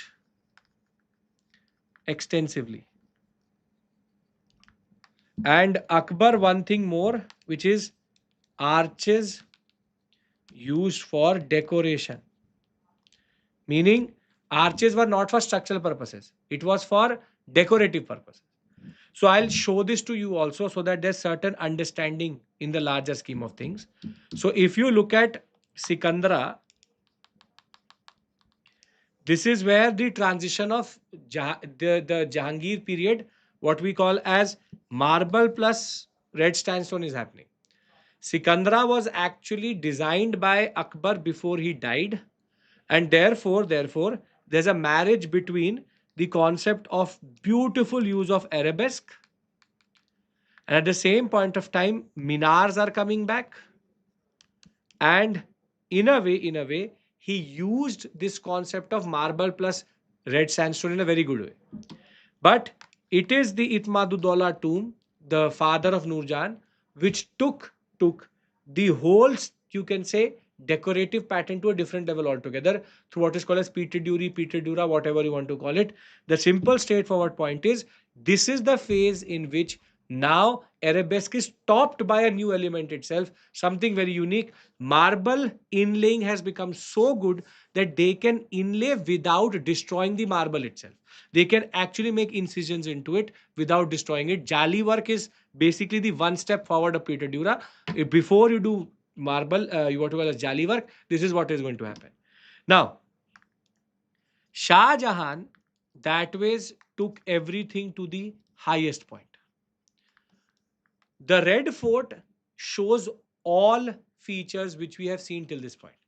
You have the chhatris, you have arches as decorative pattern. There used to be a balcony here for the speech itself. It has been now closed. This is called the Rajasthani balcony. And the whole point is that if you go a little bit further inside it, Minar, a cave are being managed together or married together. You have the Meena Bazaar, which is basically arch after arch linked together to create a very interesting arcaded channel itself. And the inverted lotus in marble over a red sandstone chhatri is again a very interesting way of showing that it is his way of representing Indo-Islamic architecture. If we go inside the Red Fort, the problem is from the starting point till the end point. Other than these four buildings, which is Rang Mahal, Diwane-am, Diwane Khas, everything else, and Jami Masjid, everything else was destroyed by the British. As a process of retaking Delhi back, they destroyed everything inside Red Fort. But in this building, we can see multiple things which are Mughal and which are Shah Jahan. One of the most important aspects here is, as you can see here, the nine cusped arch. If you have seen this arch anywhere, it is because of the influence of Shah Jahan that this arch became very common post 1857. Yes. So one, two, three, four, five, six, seven, eight, nine. Nine cusps are basically cutting into the arch itself. This is a very specific thing which Shah Jahan introduced in his architecture. And in the end, the culmination, why Taj Mahal is considered to be Taj Mahal, a wonder in itself, is because of how it married all the elements. It had Charbagh, it had raised platform, it had minars with optical illusion, it had a double dome, it had a bulbous dome. Bulbous dome means that its neck was stifled and the dome was more, the width of the dome is more than the neck itself. It's called bulbous dome. Further, arabesque and the use of Peter Dury is again interesting in that regard. It's an octagonal building. It has a raised platform like the Humayun's tomb. So basically, it's one up on Humayun's tomb. A structure which till today shows the engineering marvel of this period with multiple Hinduistic elements, along with personalized elements, with Akbar's elements, with Babar's elements, with Humayun's elements, all coming together. That is why Taj Mahal is Taj Mahal, because Taj Mahal brings Indo-Islamic architecture to one space. There were two copies, or there were two attempts to copy the Taj Mahal. One is Safdarjung tomb in Delhi, very bad copy. The other one was Aurangzeb's attempt to make it, which is called the Bibi Ka Maqbara in Aurangabad, which again is useless because it has very bad marble. This is the Makran marble. We know that this was actually called Jai Singh's palace. The land on which Taj Mahal has been made is actually called Jai Singh's palace. Jai Singh had a certain palace on this, and Shah Jahan took this land because he wanted it to be next to the Yamuna. He gave four palaces in return to this palace, and on it Taj Mahal was made. So Taj Mahal in that regard is Shah Jahan's, you can say, attempt to show that my architecture and love is at a different point altogether. We'll not go into the love aspect, but architecturally, Taj Mahal is one of the most important. So, with this, architecture main thematics are over. Regional architecture, Nayak, Mandu, all of that is one thing. But if you have been preparing, you have to concentrate on what we have done till this point. And if you can write down the differentiation, if you can differentiate, if you can identify it in statements, then one of the biggest thematic is over. In modern, we have Indo-Saracenic and the concept of Indo-Gothic, which we'll discuss in the end because that breaks our flow. I have gone through the whole timeline once. Now I want to go back to the timeline, to the prehistoric period, to do painting tradition. Big three is this only: architecture, painting, sculpture. Anybody has any issue till this point? Are you now understanding how the thematics are divided for architect for basically art and culture. We are still in the period specific history right now. We're in period specific history where we are no specific, you can say, feature which is evolving. It's just gradationally getting added. Can I move to painting tradition? This is more visual than actually learning, but interesting that way. Yes? Okay. Now, our timeline goes back to prehistory. And in painting tradition, there are three focus points: prehistoric, then what is called as the cave paintings during Buddhist period or Buddhism based cave paintings, and the other is called Mughal painting tradition. Most of the questions come out of this thematic, which is Mughal painting tradition, because UPSC has asked two questions previously out of this. Now, when we talk about cave paintings,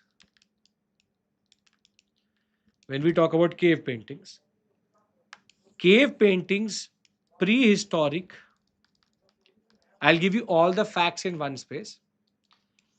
In India, Upper Paleolithic period is the period in which you find first cave painting in India. Lakhudiyar plus Bhimbetka are two places at which you will find earliest form of what is called as cave painting. Upper Paleolithic, Lakhudiyar and Bhimbetka. At the same point of time, Mesolithic painting is the main painting tradition in India. You have close to 800 caves in Bhimbetka, out of which 500 caves have paintings. Lakhudiyar, Uttarakhand, yes. Adamgarh, important site, but Bhimbetka and Lakhudiyar, two very important sites. Now, the other aspect which can be asked in the examination is, with regards to cave paintings, what are the features? What are the features? Features wise, first is stick figures with naturalism in animal representation and stylism in human representation.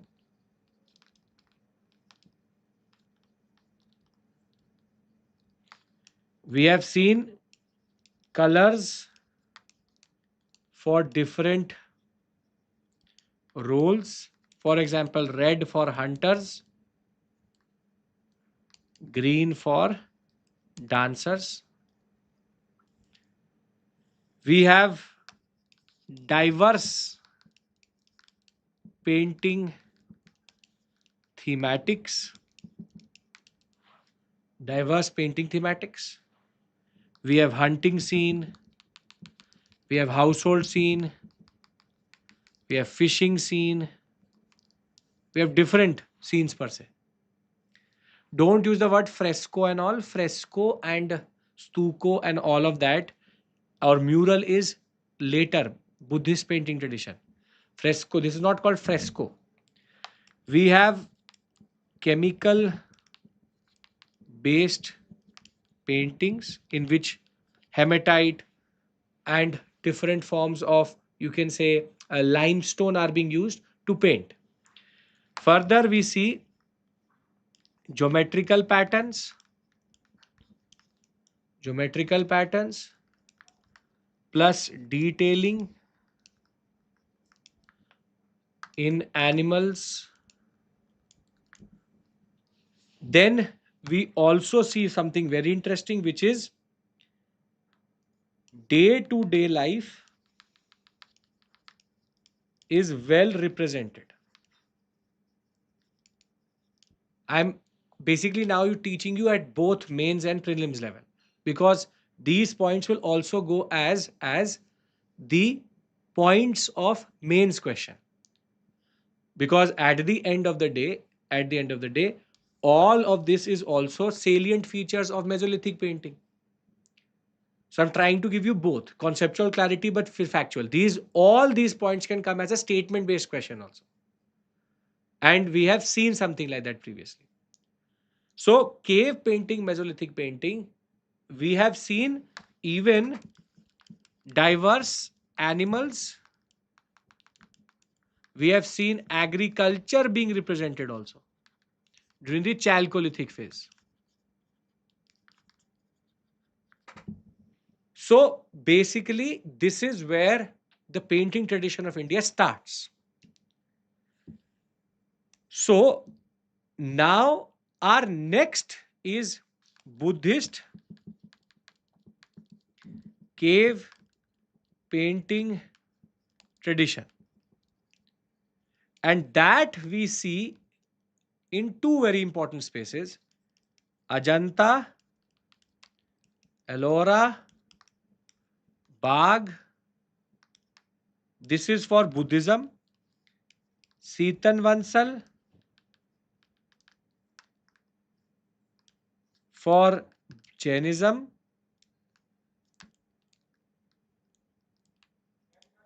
We also have the very interesting Lepakshi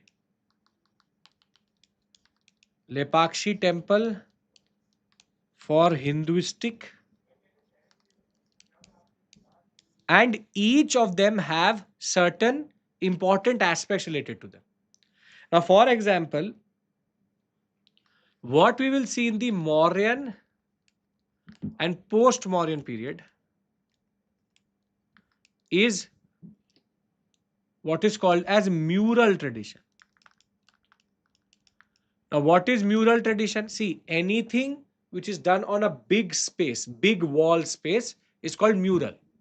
It could be the ceiling, it could be a wall, it could be anything. And within the mural tradition, we have something called fresco. The difference between mural and fresco is mural is a bigger word, fresco is a subtype. And the idea is, if this wall has been completed and then I paint onto it, it is a mural. But if it has been plastered and then I paint with a water soluble paint, then it is called a fresco, and frescoes stay longer because the wall itself absorbs the paint. And what we see is that in Ajanta, Ellora, Bagh, Setan Vansal, we see a lot of frescoes. But what we see as a feature in them is lack of bordering initially. Then we see subdued colors. We see half closed eyes. We see very elaborate headgear. And as you come to the larger things, 3Dness is not there, scaling issue is there, and even depth effect is also not there. Yes, we can add pouted lips to it, and you have Ajanta, Ellora, Bagh, Setan Vansal, all same concept. Lepakshi is known for something very interesting, which is lack of primary colors, specifically blue. No blue color is there. And the thematic is of the Ramayana and the Mahabharata, because it is constructed during the Vijayanagara period. That time the thematics fully change. UPSC, I believe that it's a bad decision because directly you are leaving out 10 to 15 marks in the examination. This is the problem with most of the candidates, that they take art and culture as a thing which can be skipped. You will skip it here. But can you skip it in the mains examination? And why students skip it is because they, rather than learning what I'm teaching right now, they will think that only martial arts, theater forms, literature is art and culture. UPSC, I think Darash 25. I'll just give you one simple suggestion. If you can just go through this session and learn whatever you can learn, maybe it is going to get you that 1 to 2 questions which you may have left, or we are most probably going to leave because you did not even go through the basics. So, others, my basic suggestion to you is, I don't know who gave you this suggestion, but it is one of the worst suggestions or decisions per se, because leaving ancient medieval I still understand, because it will not come in the in the mains. Leaving art and culture, you have to do it again. You will have to go through some book courseware, Nitin Singhania for sure, because you would have to write answers in the mains examination. But we'll see what happens for the mains. Right now, I only expect you to just go through these sessions, the 2 current affairs sessions which I've taken, and this. Maybe it will help you in clearing the examination per se. Fresco mural, remember, mural is a bigger term, Jay, and fresco is a smaller term.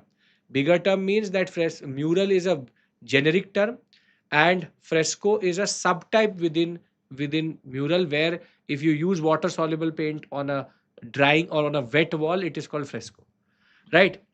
Now, we have discussed 2 important concepts. Now we come to Indo-Islamic.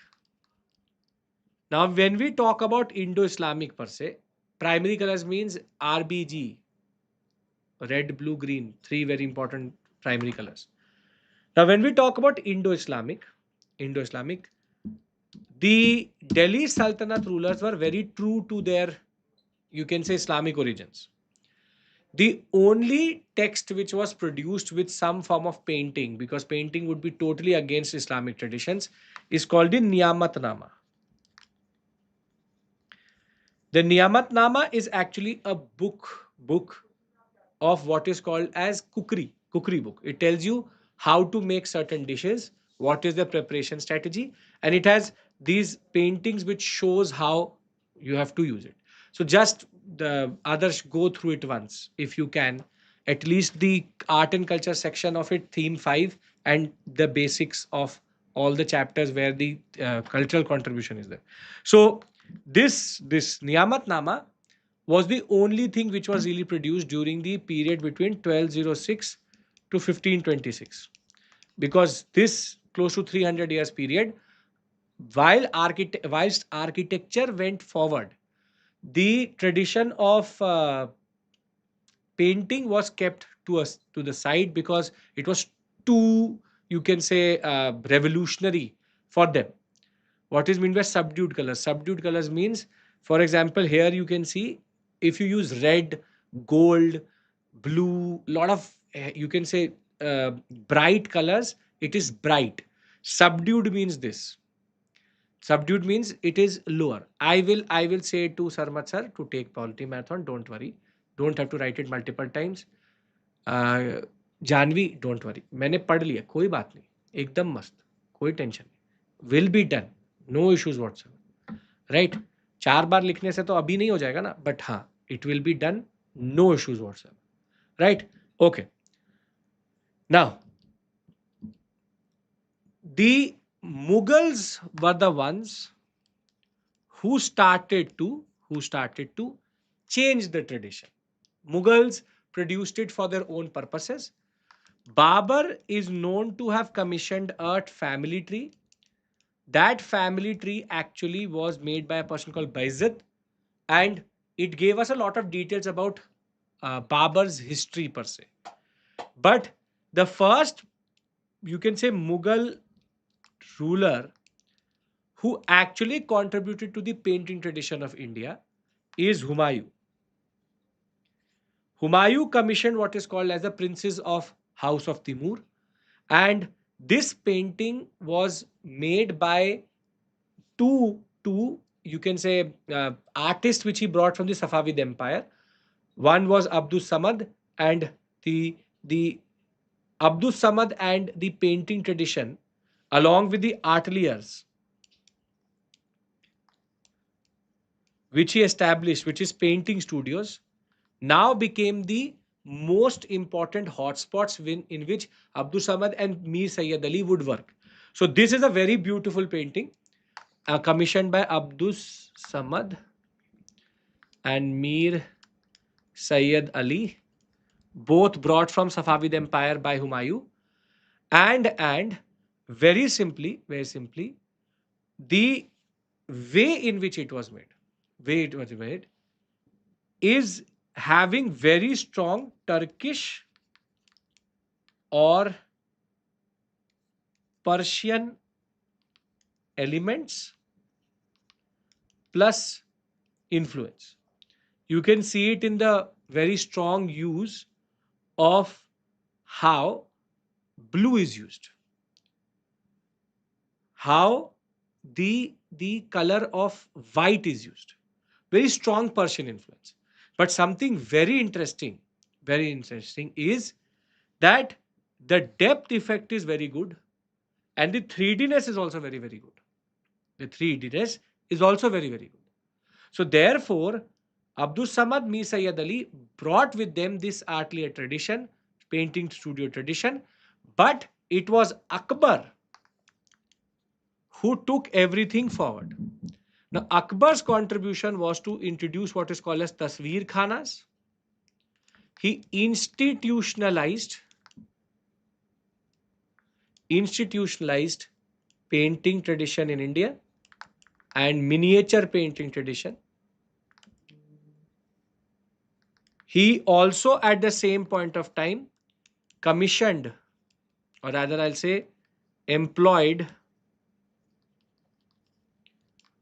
lower caste Hindu painters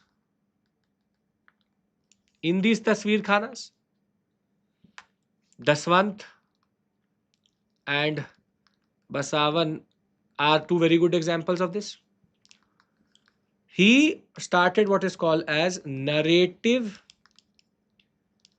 painting tradition, where the Hamza Nama, the Tuti Nama, Gulistan, basically he wanted comic books.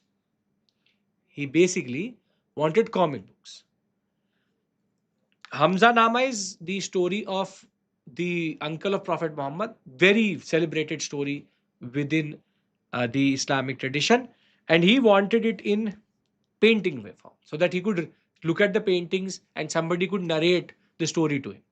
So it's illustrative paintings as it is called. So narrative printing tradition is something which he started, but there are multiple issues in which his painting tradition is still half baked. Though Nitin Singhania would say that there is 3D-ness, the biggest issue which Akbar has is of 3D-ness only. 3D-ness depth issues remain. As you can see, because of this crooked building, you can figure out that the depth effect was not fully coming. There's a lot of clutter in the Hamza Nama paintings. You can see that a man is equal to 2 stories of a building. Along with that, he has created a whole subsection here. Multi-point effect is there. 1 story here, 1 story here, 1 story here, 1 story here. Cluttering is there. And the best example of not having proper scaling and depth is looking at his feet when it comes to his portraits itself. Because the way they're making the feet, it is evidently 2D in that regard. And this tradition will go ahead, but he will at least institutionalize everything properly. The most evident example of how they were not able to formally take scaling into context is you can see how one person can be as big as 1 story and the crooked ways in which they were making depth based buildings. So they were still trying to figure out. Now, when Jahangir comes to context, when he becomes the ruler, things change dramatically. First, first, we have movement from narrative to portrait. Naturalism Third, decorated borders. Fourth, European influence is very evident. And brushwork is finer, and scale, depth, 3Dness, all are sorted. All are sorted. Wherein nature was something which he represented. Some of his paintings, one of the most expensive to today, because we don't have any other painting per se. Decorative borders, beautiful borders. At the same point of time, he always had some painters with him when he used to go for hunting. His way of adding European elements is also very interesting, because the halo is going to become one feature. He will use allegory, which is using animal imagery to represent power, how a lion and sheep concept. Further, these angels are how Jahangir, who had met Thomas Roe, had met Hawking, will now start to represent certain things. We will also see the globe, the what we call as the minute, or rather, we'll say European representation,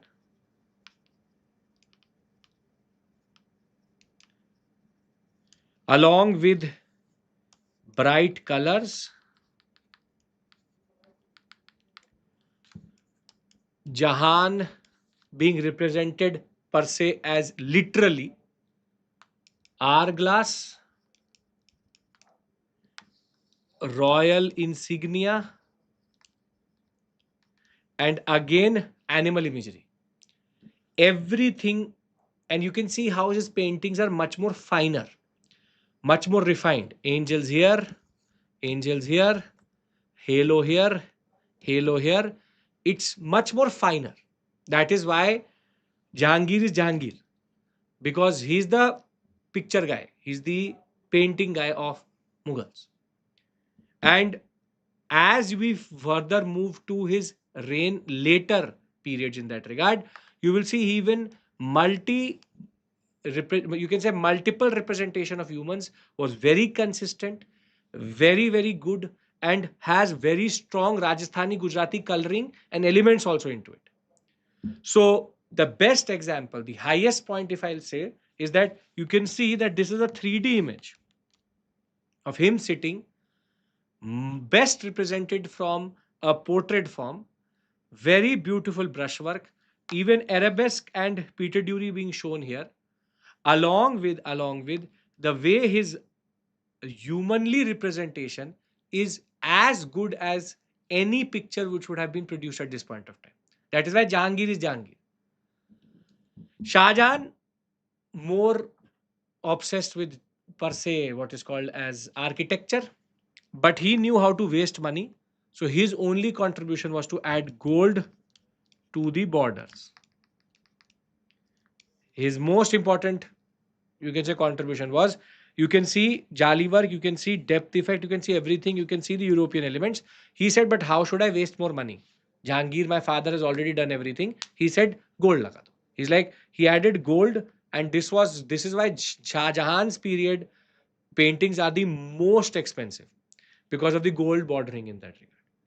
Now, the last point, or the point at which we reach to a certain space where European element had fully taken over. This is the portrait of Aurangzeb's wife, and you can see how the way of representation is totally changed. Stoic face looking towards us. This is a very European way of making portraits. So by Aurangzeb's period, European painting tradition had fully taken over. But Roshan Ara actually had commissioned one last painting, The Passing Away of Shah Jahan. And you can see how beautiful the tradition had come through, wherein we have shadow effect, Taj Mahal being represented in the background, moon being represented, Peter Dury, arabesque, and depth effect very well represented. But as I said, you can't really show these things in the examination. You have no paintings to show to the examiner. Just summarize this into one you can say point wise understanding. What is Akbar's contribution, what is Jahangir's contribution, and what is Shah Jahan's contribution, and your answer is complete. And I think you will also be able to identify anything and everything in the examination if it comes as a statement based question. So are we all clear? Because if yes, then we take the last break, but the longer break for your dinner. And when we come back, sculpture, dance, martial arts, small topics, but important. Period based history, one last major subsection is left, which is sculpture. Then we'll move on to non period specific history. Everybody's on the same page with me? I hope you're finding this session useful as a point of revision, also as a point of learning. If you have the courseware in front of you, I hope you're able to read along with me. Everything is summarized in a very systematic manner there, and you're able to understand it also in that regard. Right? Okay. So we'll now come back at 9:30 p.m. This is your dinner break. Please have your dinner and come back at 9:30. We'll go on till 11 to 12 a.m. and finish everything in that regard. Right? Okay. So we'll be back at 9:30 p.m. We have done architecture. We've done painting. What is left is sculpture, dance, UNESCO, martial arts, small topics, foreign travelers. It will take us another 3 hours or 2 hours further. And we have puppetry. We have GI concept, 6 schools of philosophy, numismatics, and theater forms. All of this is left. So the heavy portion is now over. Most probably, music, I'll give you a basic understanding. This is what is left. So it will take us another 3 hours for sure. If not 3 hours, 2.5 hours for sure. So 11 or 12 a.m. it will happen for sure. Right. So I will see you at 9:30. Thank you and see you.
Okay, welcome back. I'm audible, I'm visible to everyone. Uh, History optional batch for 27. Again, as I said, like last year, that is not a decision I have to take or I will take. The management has to take. I will be told, or rather, I will be directed accordingly in the next 10 to 15 days. So let's see. Let's see. I hope that answers your question, Nabin. Okay, so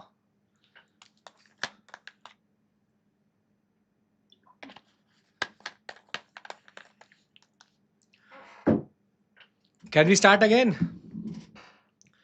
So in the next push, we will push it for at least uh, 2 hours. It will take 2.5 hours, according to my calculation, and we should be able to finish everything because these are very small topics per se, and we should be able to easily do it. Okay.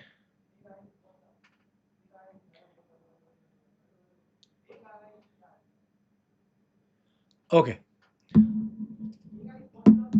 Raman, same question as Nabin. As I said, I have not been asked to. If I have, I will be, I will take it. I am always happy to do that, but I have not been asked to like last year. This year, I have been waiting for the decision. Okay, let's push and finish everything. I have asked everybody to come back if they have want to. Okay. Now, what we have to cover is we've already done architecture, we've done painting. Now we will do smaller topics. Sculpture, we have dance, UNESCO, martial arts, foreign travelers, numismatics, 6 schools of philosophy, GI, puppetry, theater and music. Basic discussion I'll have with you. So let's start our discussion first with sculpture. Right. Now, sculpture, our story goes back to IVC. From IVC, we will go to the Mauryan and post Mauryan period. This is the main area because you have Gandhara, Mathura, Amaravati here, and there is no specific sculptural tradition other than in the temple architecture in the medieval period because they were able to adjust with miniature paintings, they were able to produce Hinduistic based decorative patterns in architecture, but they did not per se patronize to sculptural tradition per se. So it was within that temple space that sculpture was being produced. So our main topic here is this. We have seen a question coming out of this in mains also. We've seen this in prelims also. So let's try to cover this. Now, when we talk about Indus Valley Civilization, there are two things which come into focus. First one is the concept of diversity in technique, and the other one is called diversity in raw material. In raw material, which is when we talk about diversity in technique, we have lost wax technique, which is used for bronze and copper. At the same point of time, we have beading, piercing technique, or rather we'll say beading technique with bead industry. At the same point of time, we have terracotta sculptures, which are sun dried, kiln dried. Thereafter, we also have the seals, We also have jewelry. We also have a very strong brick and construction material technique industry. And at the same point of time, we have diversity in raw material also. What does that mean? We have ceatite for seals. We have precious and semi-precious stones for jewelry. We have gold, silver, both being used.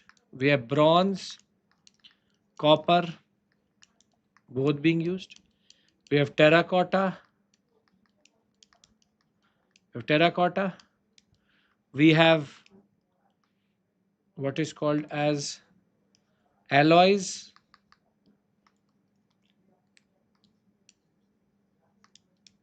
Being used. So in the examination, there can be any form of configuration which can be asked. Meaning, they can ask you, how did IVC have diversity in technique? And they can ask you, how did IVC have, I'm really sorry, I had diversity of raw material. Meaning, raw material was also diverse, techniques were also diverse. We have not seen a question per se in this pattern, but we have seen it in prelims that they are asking about raw material for sure. One more aspect which can be added into this if needed, is the acquisition, or rather we'll say how did they acquire these raw materials. And that is where, yes, you can add pottery here, which is basically the wheel turned pottery, which is external trade. External trade can also come through. Source of the raw material, yes. And therefore, there can be also a lot of questions which can be made on where were they finding these raw materials. In the courseware, you'll find two boxes which are there where everything is given in a very systematic manner. For example, lapis lazuli coming from Shotugai, which is in Afghanistan. Ceatite used to come from the Gujarat coast. For example, we have the Turkmenistan, Uzbekistan, or even the Mesopotamian routes through which we used to get a lot of things. We had KGF sending the gold through the non-Harappan Chalcolithic cultures to the Harappan sector. Copper, zinc, Rajasthan. Yes. So internal external trade importance is also there. So diversity of technique is very important here, along with diversity of raw material. This is where the questions can be made. But the most important discussion which we need to have is Mauryan and post-Mauryan sculpture traditions. Now we'll do first this on paper, and then I have images. I have images here for you to see also. But first I want to do it on paper, and I want to create the differentiation, and then I would want to go into these images. So there is Gandhara school. This is more important for the examination than the images per se. Mathura, Amaravati. Now let's first take into consideration the basic differentiation. The first to emerge was Mathura, and this is around the period of 1st century CE. That transitionary period, I would say. We tend to not say 1st century, but we used to basically say 1st century BCE, something like that, meaning that period between the transition from Shunga towards Kushana. That is the period in which it will come through. So the last 100 years of BC and the first 100 years of CE. Then this is the second to emerge. This is again in that period of 1st century BCE, and this is the last to emerge. This is purely during the 1st century CE period. So they are within the same space. Within the same space. This is in Gandhara sector, which is northwestern sector. This is in northern India, Doab area, and this is in central Deccan, South India. We see a lot of evidence being there. Then this was Buddhist, Mahayanic, Buddhist plus Greco-Roman or Hellenistic features. This is Buddhism, Jainism, Hinduism, secular, Mahayanic, Buddhist. And one thing which is important is that 2 phases. Phase 1, no foreign influence, plus phase 2, which is Gandhara influence. Right? And here we have Hinayanic Buddhism and no foreign influence, full-time indigenous. Then we have very standard things, which is bluish gray sandstone plus stucco. This is red sandstone, white spotted, and this is greenish gray sandstone. This is basic differentiation. This is very basic differentiation for you to understand what is the difference between Gandhara, Mathura and Amaravati. Now there is one more way of dividing them, which is according to features. So if we talk about Gandhara, Mathura and Amaravati, you have Gandhara, which is stucco plus bluish gray sandstone, images of Buddha plus Greek images, flourished during the Indo-Greek plus Kushana period, and there is a strong Greco-Roman influence here, very strong Greco-Roman influence, which you will see in half closed eyes, halo, the elongated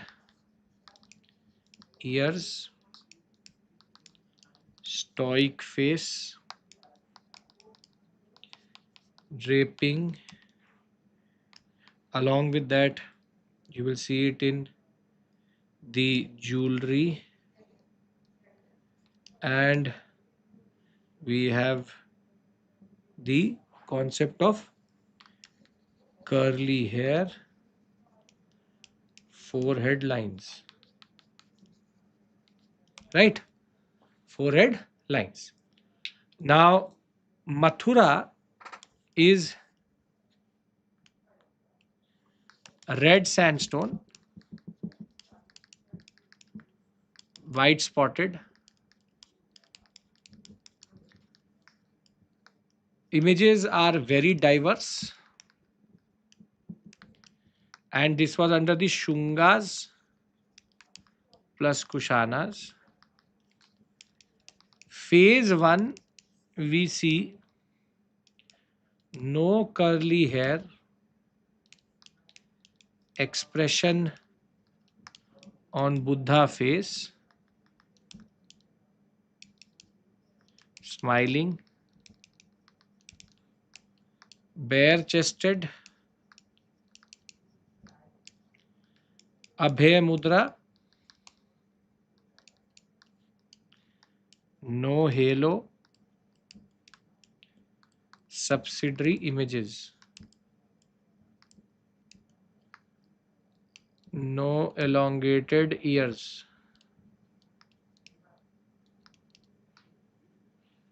And in phase 2, when under Kushanas, there will be a new phase which will get inaugurated, and that is where we get curly hair also. We get no half closed eyes. We get half closed eyes, elongated ears, draping, which is coming from here, and halo, but smiling mudras, subsidiary images, these remain. So indigenous features are there, but new features also emerge. In Amaravati, we have greenish sandstone, greenish gray sandstone, Hinayanic, so symbols of Buddha, Ishvakus, Satvahanas, and regional kingdoms. They all give patronage at this point of time. And when we talk about features,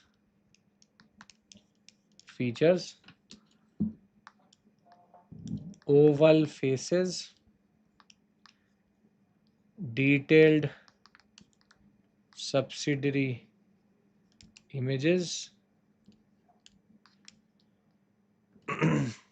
symbols of Buddha, sense of movement, and we have detailed naturalism,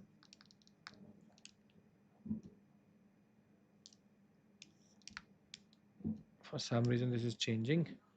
So Gandhara, Mathura, Amaravati, I think this is the most exhaustive list you may need for the examination, right? I have differentiated between them vis-a-vis Shubham KR U3X, Gandhara, Mathura, Amravati, and at the same point of time, differentiation in, you can say, the features also. I want to show you these features also. This is a Gandhara image. This is a Gandhara image. Halo, curly hair, half closed eyes, stoic face, elongated ears, draping, stucco, which is the detailing, and the way he's sitting and the way he's expressing, it's pure Greek representation. So we have the meditating Buddha under Gandhara. Look at the level of detail which is there. Look at the way he's starving himself, the beard, the elongated ears, the half closed eyes, the curly hair, the halo, the way his veins are shown, all of this is very Gandhara in that regard. And the way he's holding his robe is also a very interesting example of what is called the draping of this period. You will see this in his standing position also as Siddhartha. He'll be shown with jewelry which is Greek, and we have a consistency here in that regard. But yet, this is where you move to the what we call as Mathura, and you will see first evidently the red color. But you see these two images show both the features of phase 1 and phase 2. For example, smiling Buddha, no curly hair, bare chested, Abhay Mudra, subsidiary figures. This is the initial phase. This is the initial phase. But as soon as you enter into Mathura plus Kushana period, you get Abhay Mudra with draping, with curly hair, with half closed eyes, though smiling. There is also halo which is going to emerge. Subsidiary figures are not there. And at the same point of time, elongated ears have come into context with half closed eyes. So you see, there is now a mixture. These were both were produced in phase 2, but we were able to evidently point out what is phase 1 features, because phase 1 features were very specific in the way. So this has phase 1 plus 2, and this is also phase 1 plus 2.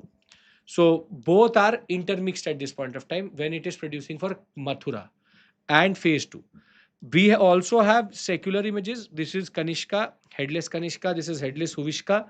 And through these images, we are able to ascertain what is the way in which they used to dress. For example, we get to know they were wearing coats, they were wearing these boots. All of this becomes extremely evident and extremely well represented because of Mathura. Now, this is where when we move to Amaravati, we see a total different understanding, wherein we see symbols of Buddha. This is the Dhamma Chakra. Then you see slender bodies and elongation. Along with that, oval faces, but the detailing of the subsidiary images are also very interesting.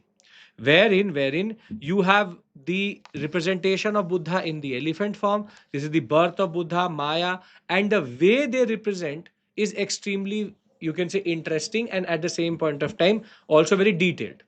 Because there is no Buddha to represent, they represent Buddhist subsidiary images in a sense of movement in greenish gray sandstone in that sense. So before we move to now the smaller non period specific art and culture, I hope big three are sorted. I hope big three are sorted. Architecture, painting, sculpture. If you are starting with your preparation, if you are revising, if you haven't done anything in art and culture, whatever I have discussed in these three modules is the bare minimum which you should know, and you should be revising before the examination. There is much more to this story, but within this space, these three stand as the most important: architecture, painting, and sculpture. See, Gupta school, Pallava school, and Sarnath, they are all corollaries. Check the fact that they are just extensions. With regards to Pallavas being the Arjuna's penance, Guptas being just a mixture of Amravati and Mathura, and Sarnath being an offshoot of Gupta with regards to Buddhism. Here I am not going to give you any unnecessary information, because I am not here going to stand for 12 hours or going to waste 12 hours for you at this point of time to teach you unnecessary things. The whole point of this discussion is efficiency of learning, efficiency of information. So for any student who has not done art and culture, this is the bare minimum. For anybody who is revising art and culture, this is the bare minimum. This is what you have to revise irrespective of anything. Anything you are doing over and above this is a gain, is a good thing. And if you can do that, you are sorted for the examination art and culture. Mudras you don't have to run, Devendra. That is more information than you need. You net wet में आता है, इसमें नहीं आता. Are we clear? Period specific. Please, you should have the habit of moving horizontally and vertically, both thematically and in the timeline. This should be on your fingertips. You will be sorted for life, at least till mains for sure. This is extremely interesting also. It is very easy also. It is not very difficult to understand. Per se, whatever you will do in this preparation, from learning environment to ecology to polity, this is not very difficult. It is just repetition is needed. It is just factual, needs a little bit of your time. That's it. Nothing more is needed. Right? Okay. Now, when we talk about dances, here again you have to know that there are two types of dances: classical, folk. Folk dances only learn when classical are sorted, and this is purely based out of current affairs. Folk dance is important for interview. If you are coming from that, from whichever state you come, you should know the folk dances, and whatever is in the current affairs is important. For example, Jhumar dance. It is a folk dance. It is of the tea plantation culture, specific to the what is happening in current affairs. If you don't know where to cover the current affairs also, I have done 2 marathons for that also, very systematically. Jan to July and July to December, we have already done. We've already done for 2025. Last 6 months I will be doing in the next month. And this is again not a long session, 2.5 hours, 5 hours. Your everything will be done for current affairs also. So this time I have made sure that I have covered everything in the most comprehensive manner possible. Last year, what I had done is I had done last lap or last moment marathons, which is 1 month before the marathon, 1 month before the examination. I had gone for 2 marathons in which I did ancient medieval and then I did modern and art and culture. I have now systematically divided everything into current affairs for 2, ancient medieval, modern and art and culture, because I wanted you to use these 20-25 hours and do everything in the most systematic manner possible. I've already done 7 plus 7. Today is going to be 6.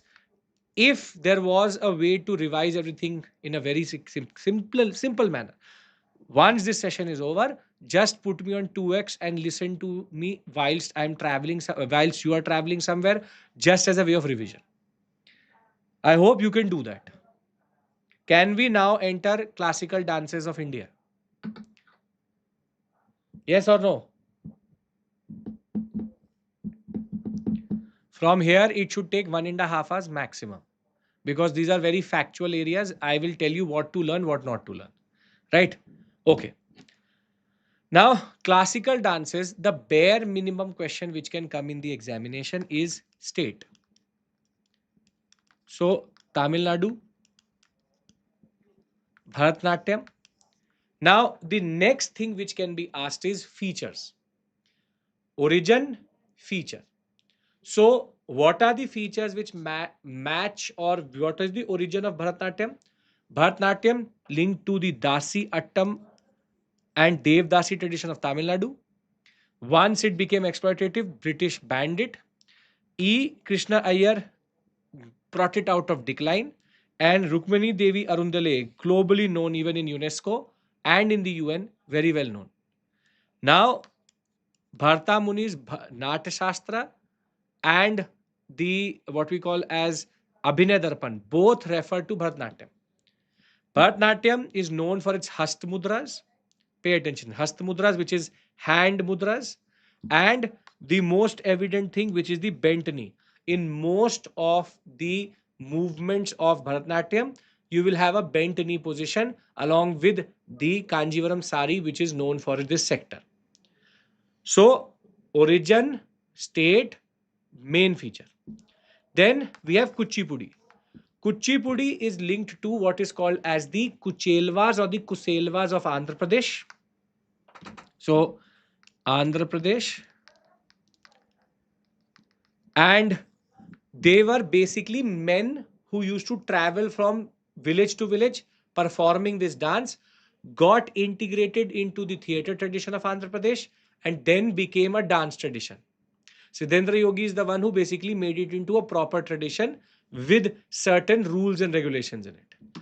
Now, what is the most interesting aspect of what we call as the Kuchipudi is Daru. Daru is a specific section which is done within the whole, you can say, recitation, wherein they reveal their character. Because the drama element is very, very high, they try to reveal the character through a small section which is called Daru. And it can be done single, troop. The point is, dramatic position is there quite a lot. Thereafter, we go to Kerala for Kathakali. Kerala has two very important traditions, Mohiniyattam and Kathakali. Initially, all male Kathakali, all female what is called as Mohiniyattam. But now it is not true. Initially, it was like that. Kathakali comes out of the Mudiyattu Kudiyattam traditions, which is the Sanskritic theatre forms which we will be discussing, known for its elaborate headgear, very, very beautiful and very elaborate facial makeup, very strong thumping action, because it is known for its Tandava element to be very high. Lasya is the element of emotion, Tandava is the element of what we call today as a rhythmic movement in that regard. Here, every color has meaning. Meaning in the sense, when there is this type of understanding, this is a beard, shows higher consciousness. If you have red against your nose, it means it is royalty. Yellow is for saint and women. Red and black is for what we call as evil. And if you only have green, it is a positive character, but may be or may not be royalty. It is known for its very interesting way of telling stories and its very elaborate setups in which it does it. In that regard, very beautiful tradition. Till today, people rever and look out for Kathakali recitations because they're on a different level altogether. Use of Sanskrit is also there in multiple cases. Mohiniyattam is the exact opposite of Kathakali, coming again from Kerala. This is based on a certain story or a certain mythological episode, which is called Samudra Manthan, wherein Samudra Manthan, which is the churning of the ocean, which in turn led to the concept of nectar, which is immortality potion, Amrit, and poison coming through. Poison was given to Lord Shiva. He holds it in his neck. That is why it's called Nilkant. The Amrit had to be distributed amongst the good and the bad, Devas and the Asurs. Now the Devas said if your Asurs are going to become immortal, it is going to be problematic. So Lord Vishnu took the avatar of Mohini, wherein he enchanted everybody, and therein he had two pictures. From one he gave Amrit to the Devas, and the other was a fake potion given to the Asurs.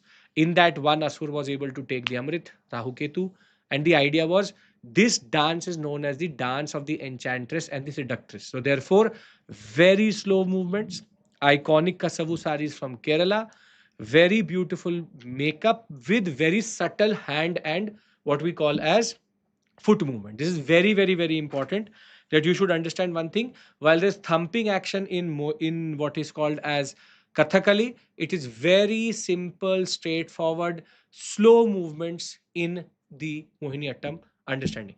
Known for its, again, what we call as grandeur, but at the same point of time, the seductress way in which the dancer, in a way, takes you into a certain trance, which is the concept of Mohini itself. Then, Odissi, obviously, Odisha, one of the easiest to remember because the name itself has Odisha in it. The idea is very simple. This dance is known for, it has a problematic history because it was done by the Mahari, what we call as community of this sector. Once Vaishnavism entered after Jainism, it was taken away from them. Then you have the Gotipuas, children dressed as dancers sent to the Nirtales or the courts of the kings. And uh, one important thing is Odissi has one thing which is internally built into it, which is Tribhanga position. Tribhanga position, which is considered to be very important for every dance form, having access in three different bhags, Tribhanga, is basically inbuilt into Odissi. Odissi is also known for its optical illusions. Evidently known for this headgear also, this white headgear which you see, but it is known for its beautiful use of space, beautiful storytelling, the Odia silk and at the same point of time, how they are able to show optical illusions also. This is very, very, very specific to the concept of Odissi. The water element is there, therefore the torso movement is very evident in Odissi. Then we move to Manipur dance, Manipuri dance from Manipur. This is again known for three things. First is the element of Vaishnavism again entering into the Manipur sector, the iconic Manipuri skirt. Then it is Ras Leela. It is mostly the story of Lord Krishna and how he tends to do Ras Leela. And there are two forms. This is the whole headgear form with the wheeling and the skirt. And there's also one form in which there is no form, which is integrated into the festivals where you don't really need to have the iconic skirt and the whole headgear in that regard. But very important dance coming out of Manipur and known for its very interesting tradition of integrating the Vaishnavite, you can say, narrative. Then Kathak, UP, very, very important. Persianized, Persianized costumes, very limited space in which they actually dance, and they started as a Raslila tradition, got integrated into the Koti tradition of the Mughals, and Birju Maharaj is one of the most celebrated in this.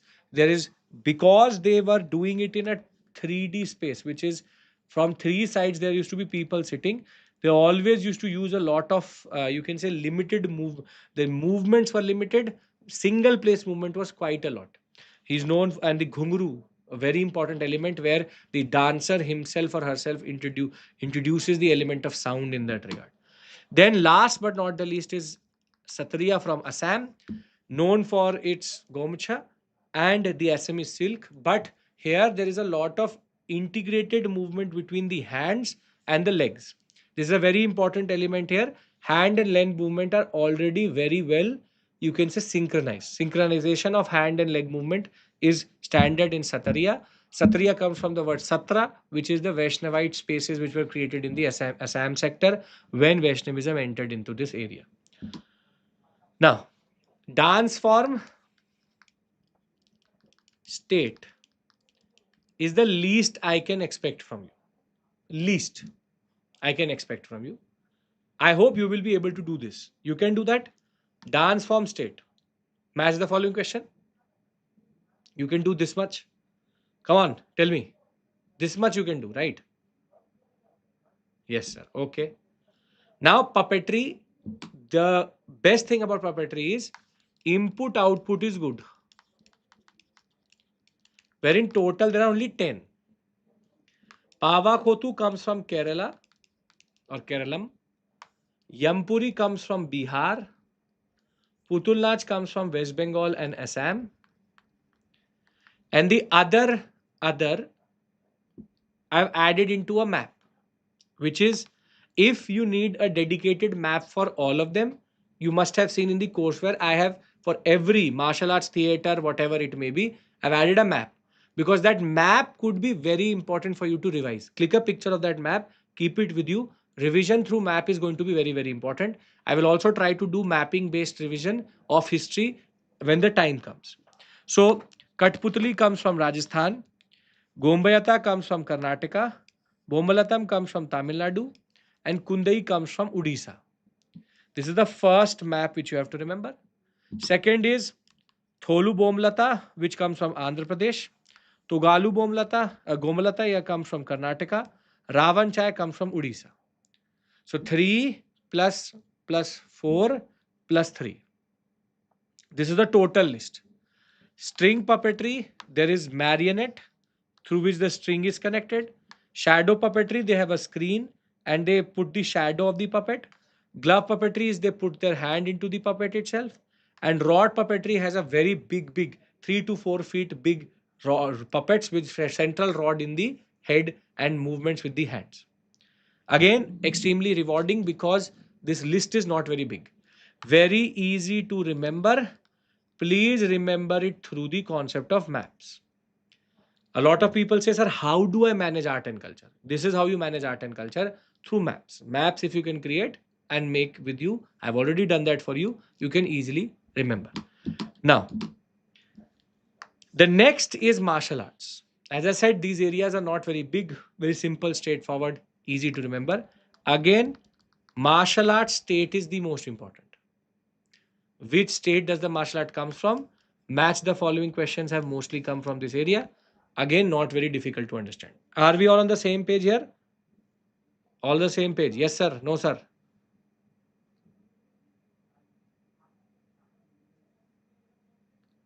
Yes, sir. Okay. The first is Kalripat. Kerala.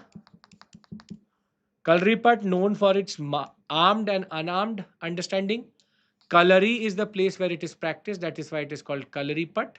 And this tradition has struggled to survive in the modern day context because it is too technical. British banned it because these men and women were very dangerous for the British government because they were very good in hand to hand combat.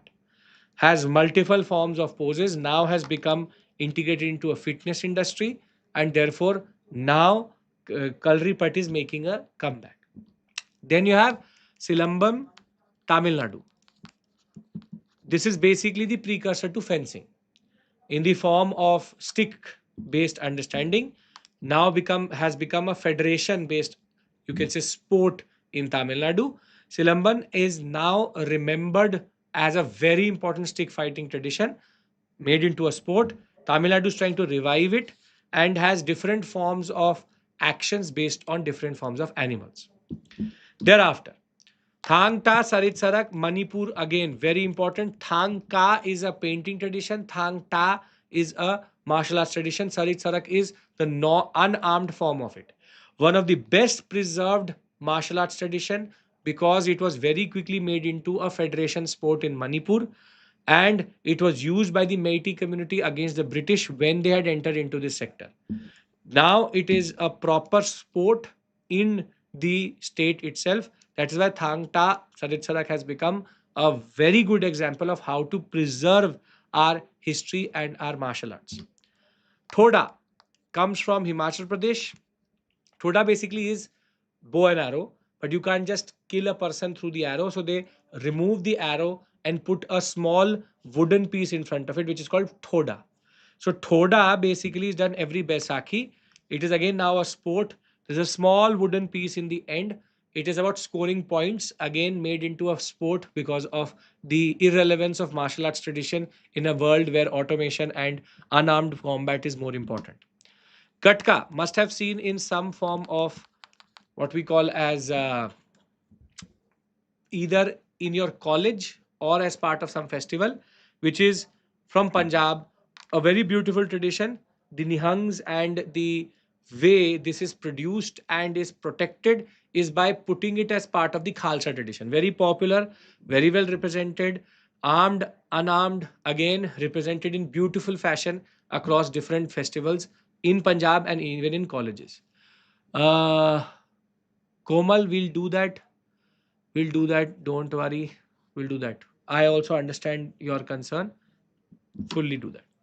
Then Imbuan wrestling comes from Mizoram. If you have seen sumo wrestling, basically it is a version of it in that regard, or because it is very late and Eastern Europe, Eastern in Asia already had sumo wrestling in that regard. The idea is that you have to throw the person outside the circle and you have to use the, you can say, certain form of belt which is there around the torso to throw him out. So it's a form of sumo wrestling per se, but Mizoram is the most important aspect here. Now, Kuttu Varsai is not specific to any state in South India, but is considered to be the basic tradition which is inbuilt into all other martial arts tradition. Kuttu Varsai basically Kalripat, either Silamban or beat any other tradition. It is something which is unarmed combat built into it. Kuttu Varsai is a generic word. Then Mushti Yudha, UP, you must know about what is called as Kushti. This is basically the precursor to Kushti. One of the best represented in the Shastras, also even represented in the Vedas and the Puranas.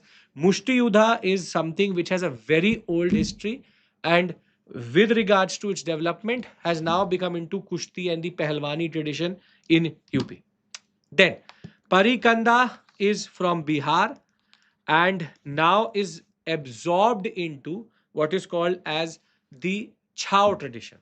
Chao has a certain dance in which they use the sphere and the sword and the shield. That is basically Kanda means shield, sword means Pari means shield, Kanda means sword. This is basically something inbuilt into the Chao tradition, and that is how it has survived till today in that regard.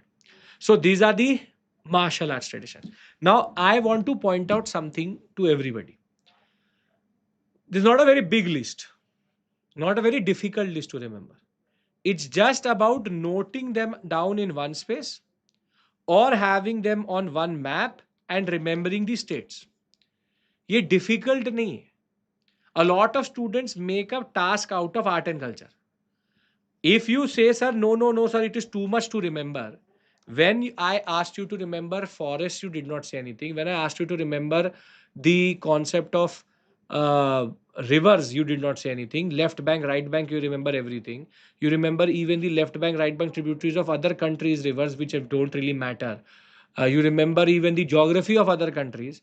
You are ready to remember each and every article. You are ready to remember each and every tool which is available for monetary policy. You're ready to remember every international organization. You're ready to remember the name of every international leader. You are ready to remember the course of the Jewish issue and even the Iran Israel, which is most probably going to be irrelevant for the examination per se.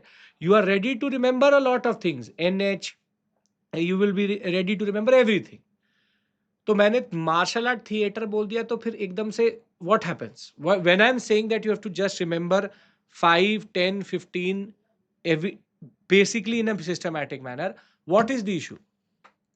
It can't be that your brain is ready to remember much complex things, but if I'm asking you to remember theater state, martial arts state, then it becomes, अरे sir, it's boring sir, I don't like it sir. ऐसा तो है नहीं कि thesis करना. And what is interesting is if you will put time into this, one question for sure in the interview will get about art and culture of your state. And when they will do Bharat Darshan, that is the first thing even which UPSC does, show India. So when I'm asking you to remember something about India, it should not be that आपको मौत आ जाए. मतलब you are just ready to die. No, sir, we'll not be able to do it. So what is needed is just willpower. It is not rocket science. Here again, theater state is what has to be remembered. Total list is of 50. Total list. I'm not asking you to remember each and every festival. There is no way you can remember each and every festival. There's no way you can remember each and every literature which was produced in India. Lakhs of literature was produced in India. The list is not even 1,000 lakhs. When there is a simple, straightforward two marker which is there for the taking, I don't want you to think and say, "Arey, sir ne bola tha rat liya hota." That I sir had said, remember the theater forms. Maybe the probability is low, but the input output is worth it. You may think that I'm ranting. You may think that I'm saying this because I am an art and culture teacher, so therefore I want you to learn. I am the last person who will ask you to learn anything unnecessary. But the point is, if I'm just saying that remember something for the examination, it may come. थोड़ा सा interest दिखा सकते हो, right? That is the whole point. It is just interest. It is just time, systematic revision. I've already mailed the tables in the courseware. I've given you a map in the courseware. Initially, there used to be something where students used to say, sir, I can't read 6 books. So when I produce one book, now they're saying, sir, उस book में भी chapter बता दो. क्योंकि वो भी बहुत heavy लग रही है. So now we have come to the point that I have to further tell you the pages to learn. So let's not reach to a point where you tell me, sir, tell me page number out of which question is going to come out. So simplification to a point is okay, but after that it is very difficult.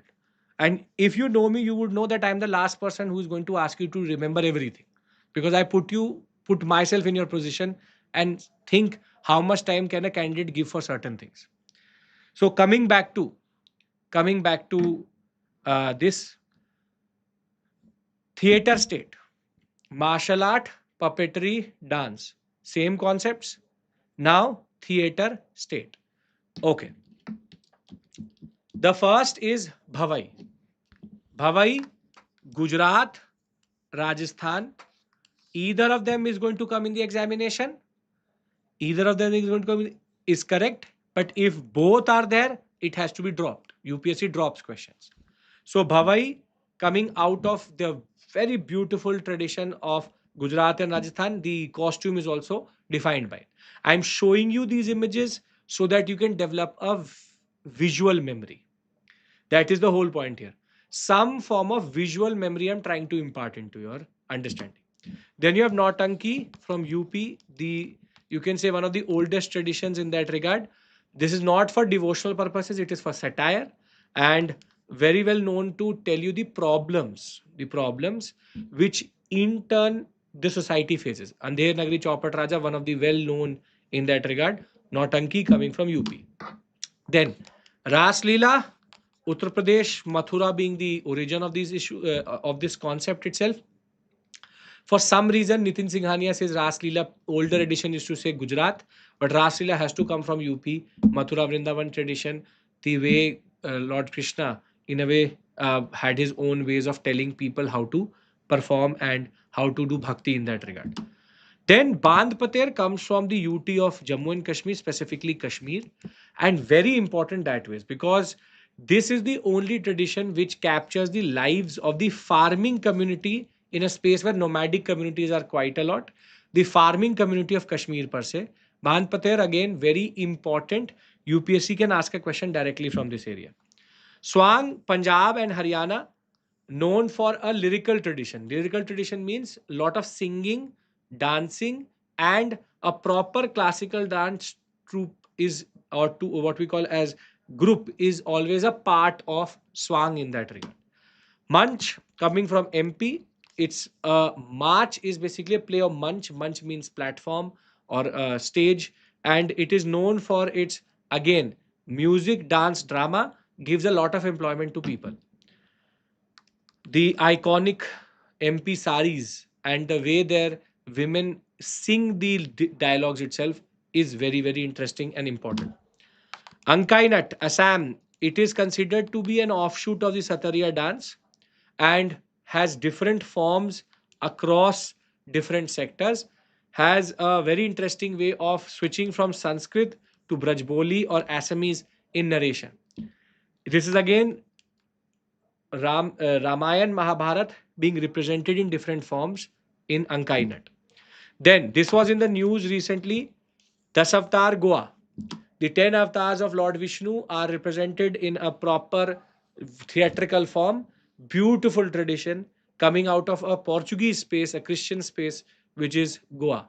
So therefore, very well known, and you can see the elaborate costumes and the makeup which these men and women do. But the problem is that nobody still cares about these traditions. You are doing it as a burden because you have to do it for UPSC per se. Then Krishna Attam. Kerala. Kerala has produced three very important theatre traditions. Krishnattam, Kudiyattam, and the concept of Mudiyattu. Krishna Attam is basically the precursor to the form of Kathakali.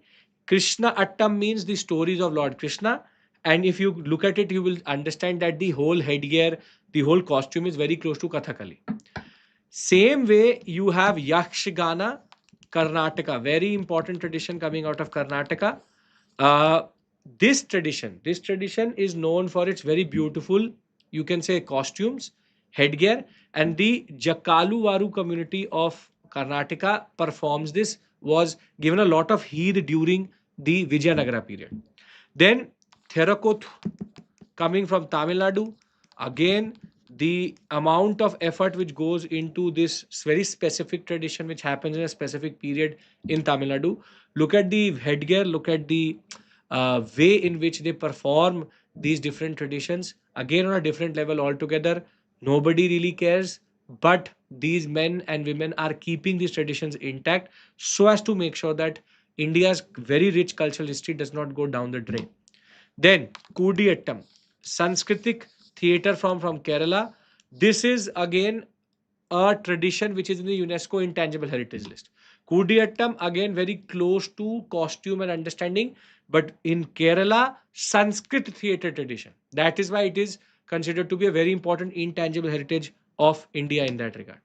Mudiyattu again Kerala, And this is linked to the Bhadrakali cult of the Kerala sector, the Kali temple, and this is a story between how Bhadrakali killed Darika, the Asur in that regard. This is the way in which they dress up and they play the whole episode in which how Bhadrakali killed Darika in that regard. Bhadrakali cult, interesting and important in the larger things of. No, no, it is available on Amazon if you want to buy it. Okay. Now we are moving away from, see, martial arts, theater, dances, puppetry. I think you all get it. Here only the state matters. Will you be able to remember this for the examination?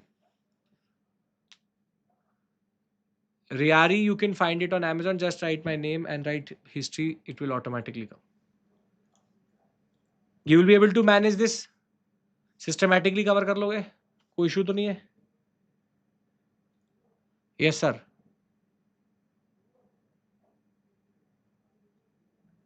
okay now UNESCO two lists are there tangible intangible now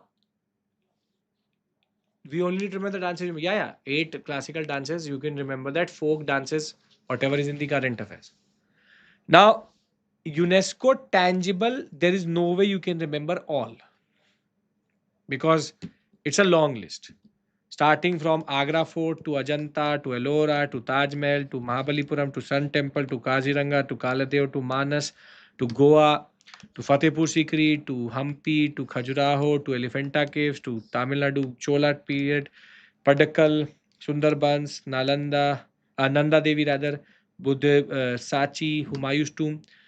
What you should remember is the latest editions.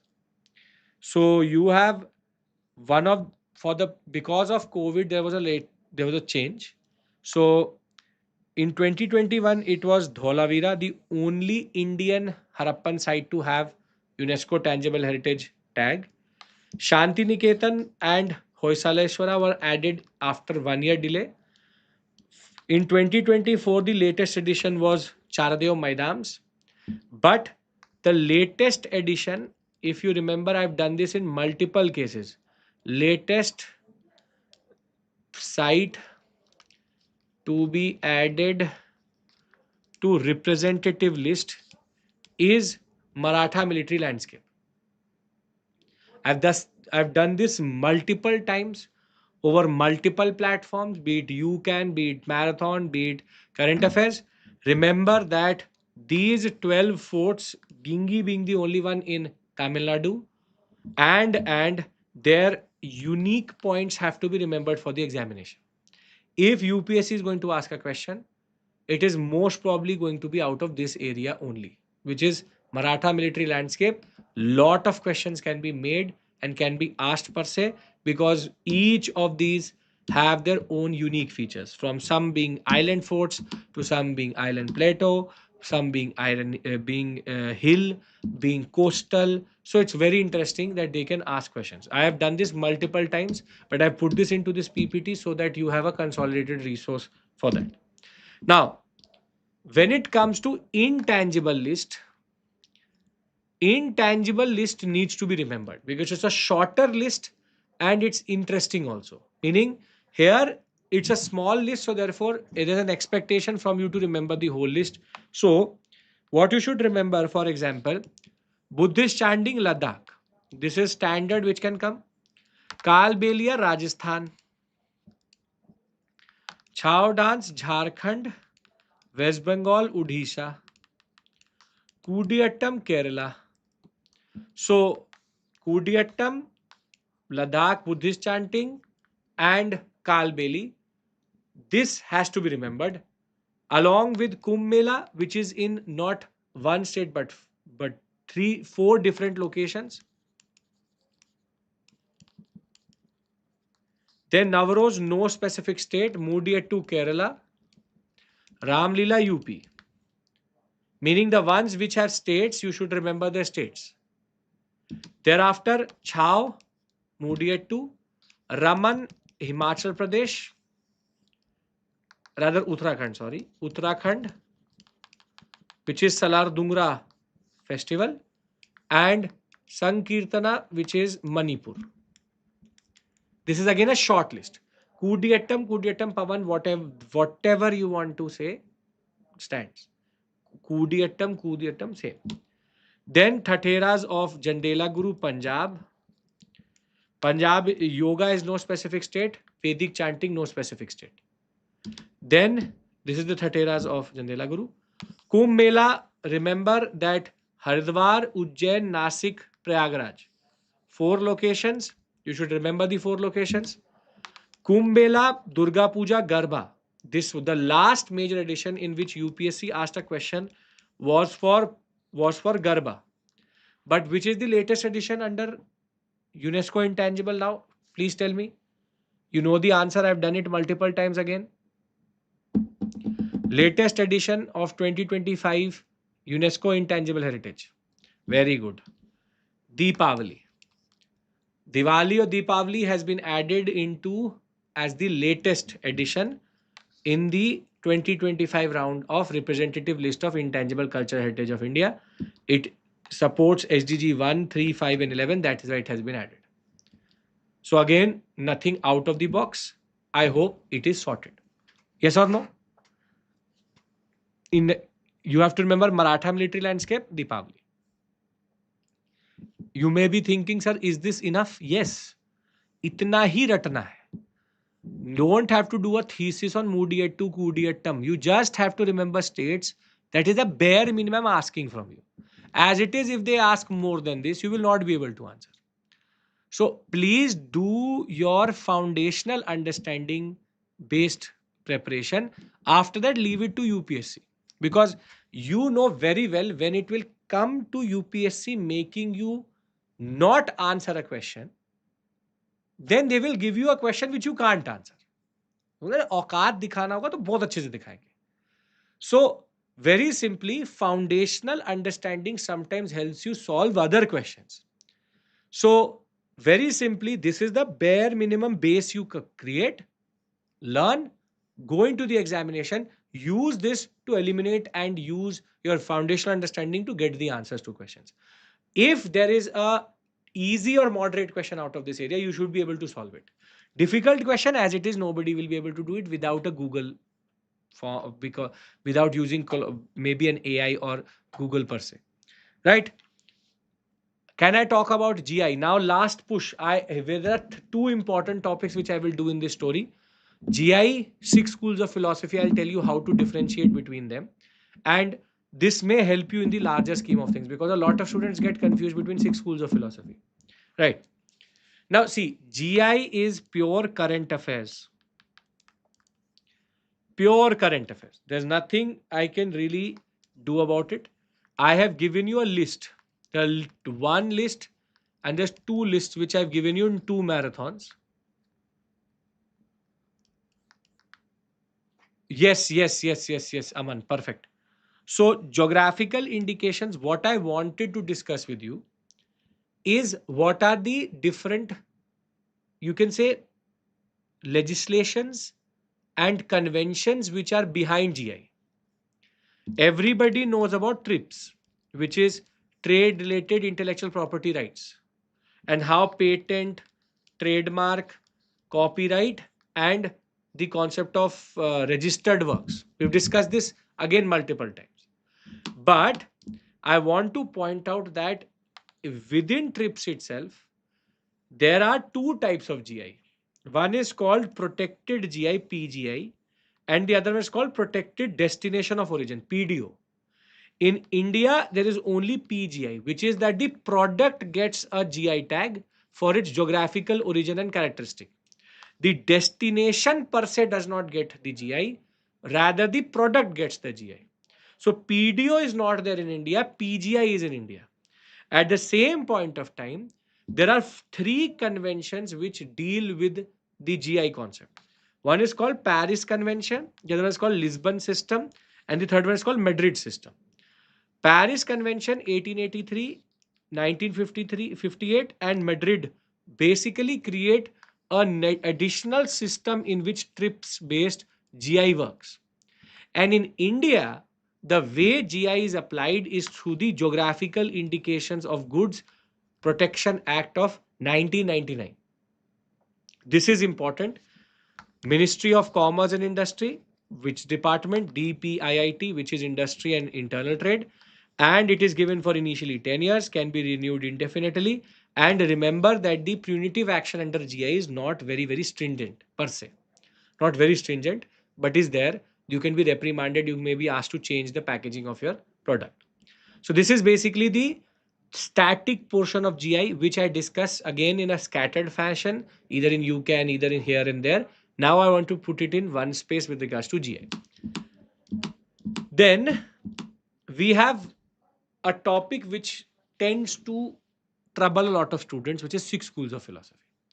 Can we discuss this topic? But now I will come back to explaining, then listing, because for the past half an hour, my job was to list things. Now I want to teach things. Can I discuss this concept? Yes? Okay. Now see. There is Astic philosophy. There is Nastic philosophy. There is only one Nastika philosophy which we know, Charvakism.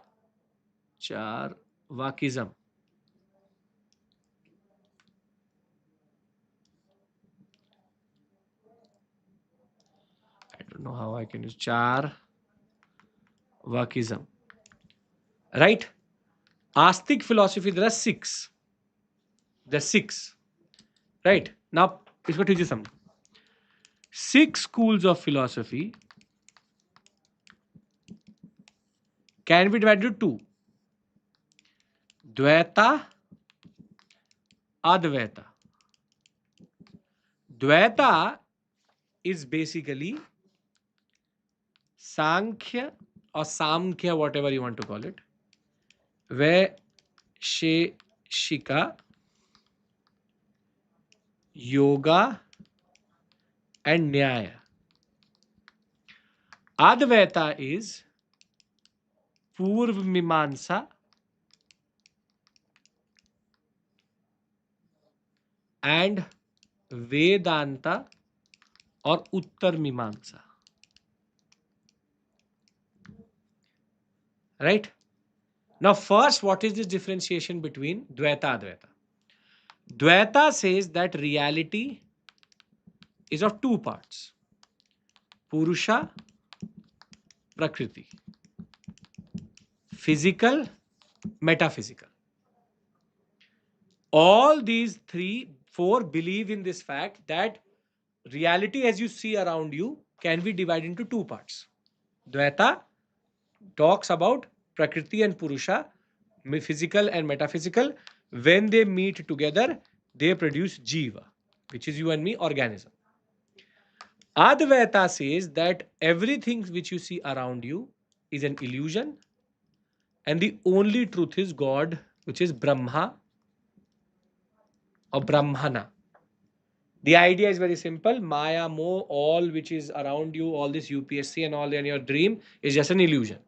It is all keeping you away from the eternal truth, which is God. So your moksha is not going to come through until unless you come out of this illusion. Whilst they would say that we have paths to get salvation. That is the whole point. Everybody wants one thing, which is salvation, which is moksha, coming out of this birth cycle of birth and rebirth. Your consciousness, your soul comes out of that.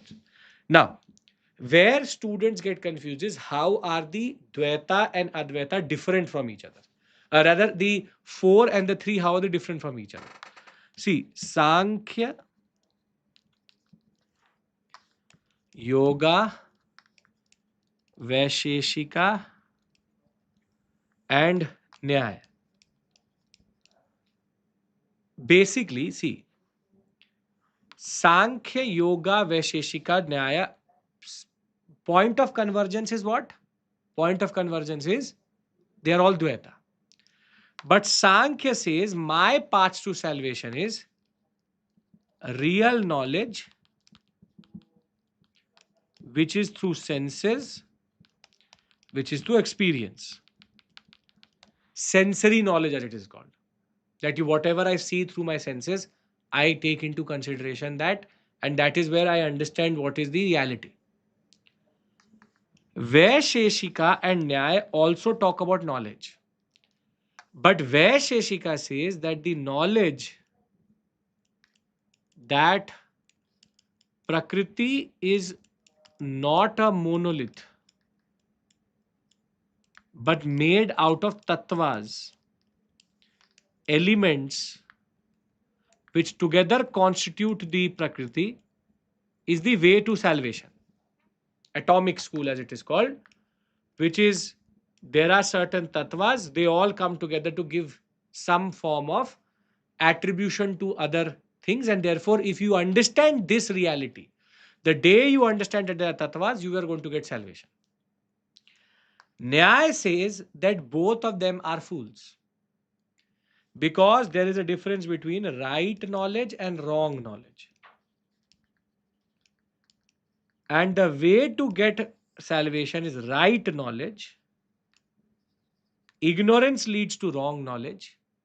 And logic, comparison, all of these things are going to help you get salvation.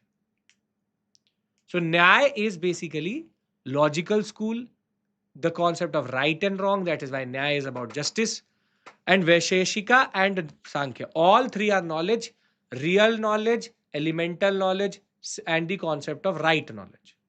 Yoga is odd one out here, which says mind plus body through pranayams plus asanas. I can control my body through my mind through my body, and meditation and all these practices is going to help me control my chakras, and that in turn will lead to me to get salvation. So up to this is not very difficult, I guess. I hope you understand. There's very fundamental differentiation between these four. All differ only on one thing, which is what is their path to salvation. Now, if I take into consideration the Advaita ones, I have Purva Mimamsa, Uttar Mimamsa, or Vedanta. Now, Purva Mimamsa is nothing but repackaged Vedic Brahmanism, which is previously they used to say that we will not tell you why this sacrifice is important. Now, under Purva Mimamsa, they'll tell you why this sacrifice is important, but they will still make you do sacrifices and rituals only.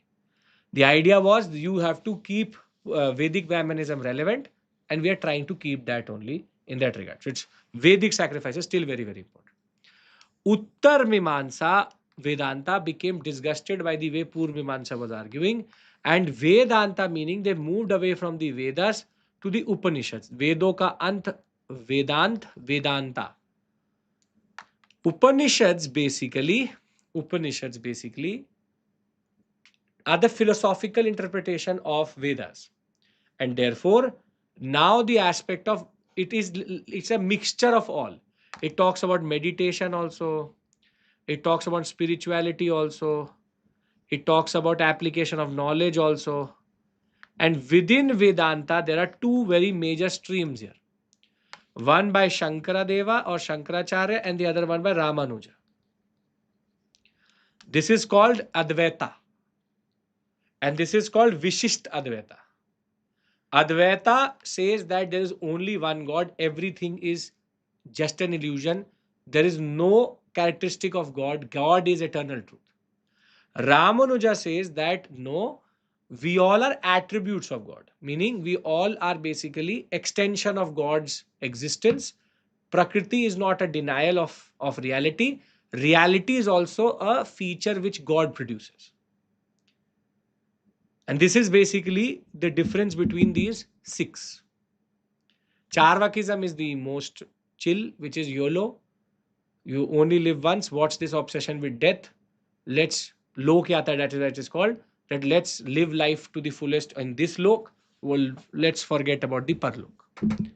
So now I hope you understand the difference between the six schools of philosophy and Charvakism.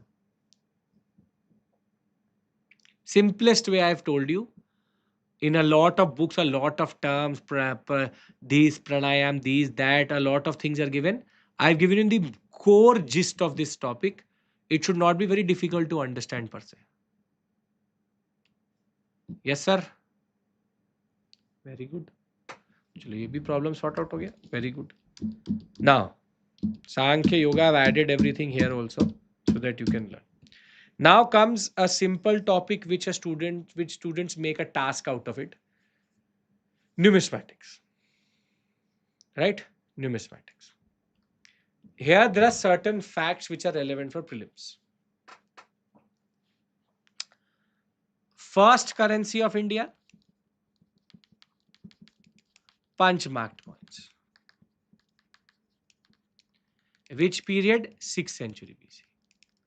Before that, whatever you found was referring to gold globules or gold, not to gold coins. First proper currency in India is Indo-Greek coins, which is what is called as double die struck with obverse and reverse with portrait and dates. First to issue gold coin in India, Indo-Greeks. Issue. First to issue and circulate gold coins in India, Kushanas. Highest number of gold coins, Kushana. Highest volume of gold coins, Gupta. This is what is there. Delhi Sultanate coins are called Tanka, Jittal. Vijayanagara coins are called as pagodas. Mughal coins are called as dinar, dam, and the concept of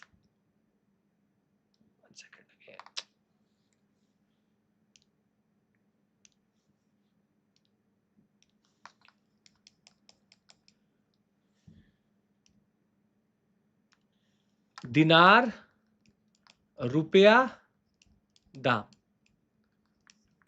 Copper, silver, gold, silver and copper, gold.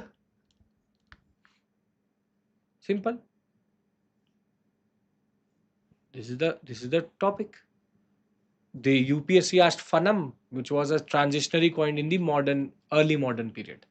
But और कुछ नहीं. First currency, punch-marked coins. First proper currency, Indo-Greek coins. First to issue, Indo-Greek. First to issue and circulate, Kushanas. Highest number, Kushanas. Highest volume, Gupta. Zenith, Gupta. Tanka, Jittal. Pagoda, dinar, rupiah, dam. Rupiah who introduced? Sheshasuri. Who introduced Tanka and Jittal? Iltutmish. Difficult hai? Hard to remember? नहीं. Beyond this point, anything you learn is a plus point. But this is the bare minimum you should remember. And I hope you will. Nothing out of the box here. Right? Now, one issue which has become important this time is classical languages. Because of addition of 5 new. 6 were already there. 5 have been added. Now there are 11. So, Tamil, Sanskrit, Telugu, Kannada, Malayalam and Odia were already there, which was Sanskrit plus all the South Indian languages. Now we have Marathi, Pali, Prakrit, Assamese and Bengali into it. The first time this was done was in 2004, Linguistics Expert Committee, and it was first Tamil, then Sanskrit, then Telugu, then Kannada, then Malayalam, then Odia to be added. Now, the reason why it was very difficult to add anything for the past decade was because of the rules which were put into place by the Linguistic Experts Committee. The rule said that the tradition should be not borrowed and should be original. meaning it should not be a derivative tradition.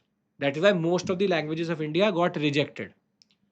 However, in 2025 and in 2024, very simply, this clause was dropped and new clauses were brought in, wherein early antiquity, epigraphical knowledge, this and that. Simple point was derivative word was removed. That opened the gates for all the languages of India, which in turn means that now if you can add Marathi, Pali, Prakrit, Assamese, Bengali, someday you will have all the 22 languages in the 8th schedule to be added here itself. So because classical language, it was very difficult to get added, now it is very easy to get added. So please remember bare minimum what are the 5 which have been added. This is again something which can be expected in the examination. Sequence of addition, now all 5 are added together. All 5 are added together. The old sequence is useless because that is not a question which UPSC will ask per se. They'll ask which of the following are classical languages. That is the type of question which can come through. Okay, now one obsession of UPSC aspirants is with sun temples, which is, sir, I need the list of sun temples. So I'm at your service, and therefore what I've done is I've compiled all the sun temples of India. Konark, Modera, Martand, Sun Temple in Gwalior, Surya Narayan Temple in Andhra Pradesh, Surya Pahar Temple in Assam, Surya Kovil in Tamil Nadu, Surya Narayan Temple in Karnataka, Dakshinakashka Temple in Gaya, Balaji Sun Temple in MP, Sun Temple in Jharkhand, Sun Temple in Uttarakhand. अब इसका क्या करोगे मुझे नहीं पता. I don't know what you will do with this information. Just go through this list once. This is for your satisfaction. कि सबको लगे कि सर ने कुछ तो करा है. Right. So the same main point is previously I used to not do this. I used to get a lot of demands. Sun temple. एक बार एक question आ गया तो सबको sun temple की list चाहिए, तो ये रही. Same way, epithets of Buddha was something which was useless. One question came, now everybody learns epithets of Buddha. Nothing out of the box. A more important list may be this one, ancient universities, because all of them are linked to the horizontal timeline. So sometimes questions come quite a lot out of this. Right. So for example, Takshila University, which period? It is most probably placed between the Mauryan Mauryan pre-Mauryan period. Important, produced very important personalities such as Charaka, no one else but Kautilya and Chandragupta Maurya. One of the oldest. One of the oldest is Takshila.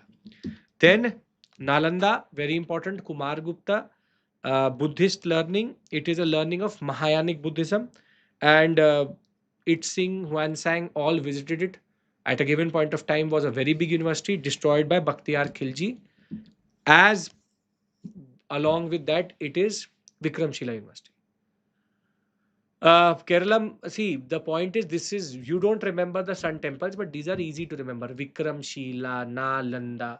This is just Dharampala, and it is a learning point of Vajrayanic Buddhism. Vajrayanic Buddhist learning, Bakhtiyar Khilji destroyed it. Then you have Odantapuri and Jagdala. Now all are, these are Pala period. Pala, Dharampala period. So Odantapuri, Jagdala, Valabhi, Pushpagiri, Sompura Mahavihara and Shardaya Peeth University. These are the ones which basically people don't know about too much. So Gopala was the one who established Odantapuri. Jagdala was established again by Rampal.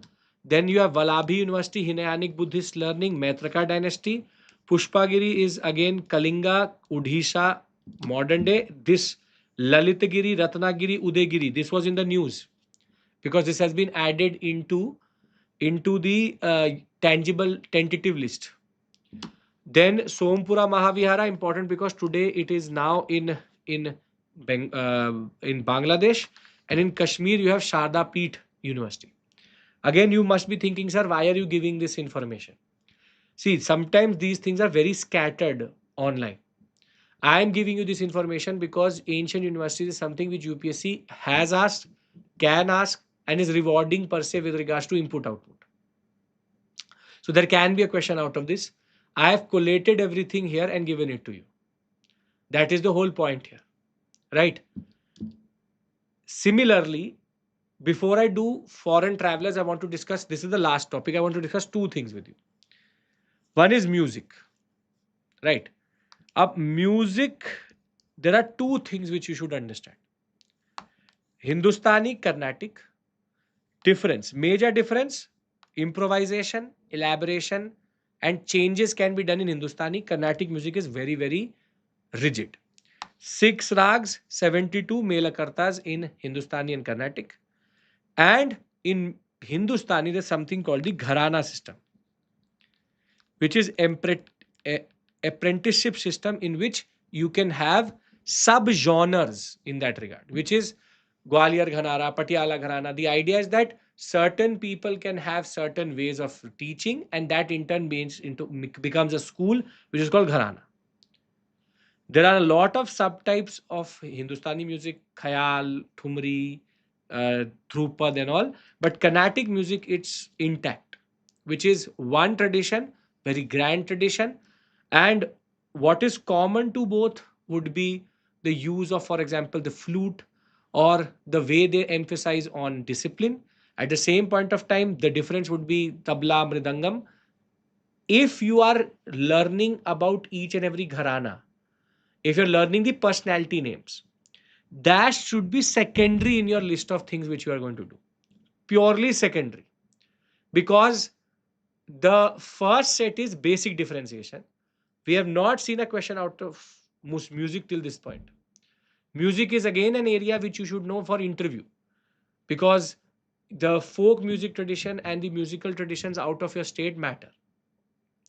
So, music, simple, straightforward, know the differentiation, right?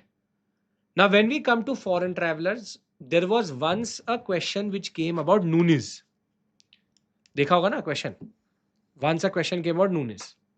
Now, what students started to do was they started to complicate this topic. That is why when a very simple question came in 2025 about Fahian, under whom did Fahian visit India, students massacre proper. Because what they did was, rather than learning foreign traveler and period, they started to learn what each and every foreign traveler was saying. And UPSC played a game once, but then changed the game itself. So in foreign travelers, if you, there's a last chapter of the course where you would know, I've given you a table in which the period, the place, and the foreign traveler and the ruler that is mentioned. That is the most important table for this topic, because we know that FHI, Fahian, Hyunsang, Itsing. Fahian coming under Chandragupta II Vikramaditya, Hyunsang coming under Harshvardhan, Itsing coming under nobody specific. 3 for Chinese travelers, most celebrated. Before that, we have, for example, Megasthenes, Demicus, 2 very important coming from the Seleucid Empire. Fahian, everybody knows Chandragupta II Vikramaditya. But for some reason in the examination, there was an option of Chandragupta I also. Chandragupta. For some reason, everybody marked Chandragupta I. It had to be Chandragupta II Vikramaditya, which is a Gupta Empire, Gupta Emperor. But simple, straightforward contemporary 2 is something more important. Equally, Hyunsang, Harshvardhan, Itsing, nobody specific. Then there are Persian travelers, Al-Masudi, and then the most important in this is Al-Baruni, Kitabul Hind. Came with Ghazni, early medieval period. Very important text because he translated a lot of works into Sanskrit, and from Sanskrit to Greek, transfer of knowledge happened with the West Asian sector. Then Fahian, I have given you all the information here. What is the book? Why did he travel? But the bare minimum is to remember the contemporary. Who was the ruler under which they came? This is a very standard thing. I have again compiled Fahian, Hunsang, Itzing, Al-Baruni for you. Very important work for this period where we don't really have sources. Rajput sources are very, very scattered. To Ibn Battuta, a very interesting personality who became the Qazi of Delhi. Then Muhammad bin Tughlaq said that I don't like you and then pushed him into jail. So he was at one point of time the judge of Delhi, but also at one point of time the fell out of favor, thrown into jail, then again taken out. Then Abdul Razak, important, coming from Persia, talks about the Vijayanagara Empire, Devraya II. Then Niccolo de Conti, again, Devraya II, very, very important. Domingo Paes, which is Krishna Devraya, very, very important. Nunes, again, Krishna Devraya, very, very important. Rather, Achyut Devraya, not Krishna Devraya, Achyut Devraya, and talks about the different aspects of what is called as the Vijayanagara Empire. Grandeur is told. Barbosa, Krishna Devraya. Nikitin comes under Bahmani ruler. Nikitin has a very interesting story. He came to India thinking that there was no horse trade in India. He got robbed in the Bahmani Empire, and thereafter he actually was restored his horse back by the Bahmani ruler. And then he came to India 2 to 3 times, Russian traveler. Then we have Marco Polo, known for his European, you can say, perspective of economic history of India. Now, see, for the past 5 hours, we have been doing a certain task here, right? My basic purpose was two things: revision and flagging important areas. We started at 6. I told you we'll end by 11. I have not kept this session 7-8 hours because it's not worth it. First thing. Second thing is, the idea was to emphasize on areas which you should revise, and I hope that I've revised with you. And second is to identify areas which you do not leave vis-a-vis even reading Nitin Singhania. You read Nitin Singhania, you read NCRT, you read courseware, just read something. The idea is, with this, I have finished the 3 marathons which I intended to plan and wanted to discuss with you. Ancient medieval done, art and culture done, modern India done. Now, some of you are part of my course. Some of you come on YouTube. You may not be part of the Unacademy family. The idea is very simple. For the students who are part of the course, this was a revision exercise. For the students who are self-preparing, this was a way of flagging to you that this is what you need to do. Don't get caught up in areas which don't matter. Same for modern, ancient, medieval, and art and culture. I'll push this PDF into the Telegram channel. It's a heavy file, but it will be uploaded by tomorrow evening. My only request to you is one. Please don't ignore these areas. If there is 100% which I teach in class, I have given you only 50 to 60% to learn. If you can't do this, then you're directly giving 10 questions back to UPSC. You are then making sure that your 20 marks are totally Bhagwan Bharose. So, please, I request to you that out of the 10 to 16 questions to 15 questions which come, 9 to 10 are always manageable. And the simple straightforward point is, if you can do these 9 to 10 questions and simply clear the examination prelims and write mains, my job is done. I'll be extremely happy. Telegram group link, I think Pawan has already added.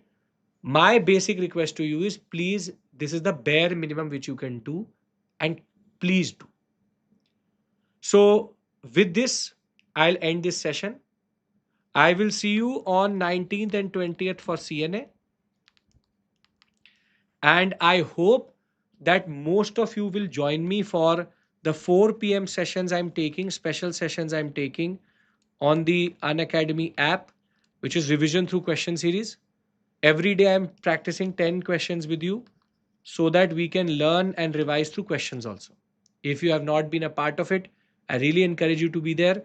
I'm going to do this regularly throughout this month, next month, so that we can revise as many questions as possible. We've already done 5 such sessions or 6 sessions in the previous month, and this month again I'm doing it on a regular basis at 4 p.m. on this Unacademy app. Thank you. Take care. All the best. And I'll be back for Conquer Prelims Phase 5, where we'll be discussing the last 6 months current affairs. Uh, my only mantra to you is hard work is important, but smart hard work is equally important. This whole point, or the whole meaning of this session is only one. Please discuss this for sure, because this is what you have to learn for the examination: state and art and culture, and state and art form. Thank you. Take care. Bye bye. Always a pleasure. I'll see you on 19th and 20th. And if you'll join me at 4 p.m., I'll see you there. Bye bye.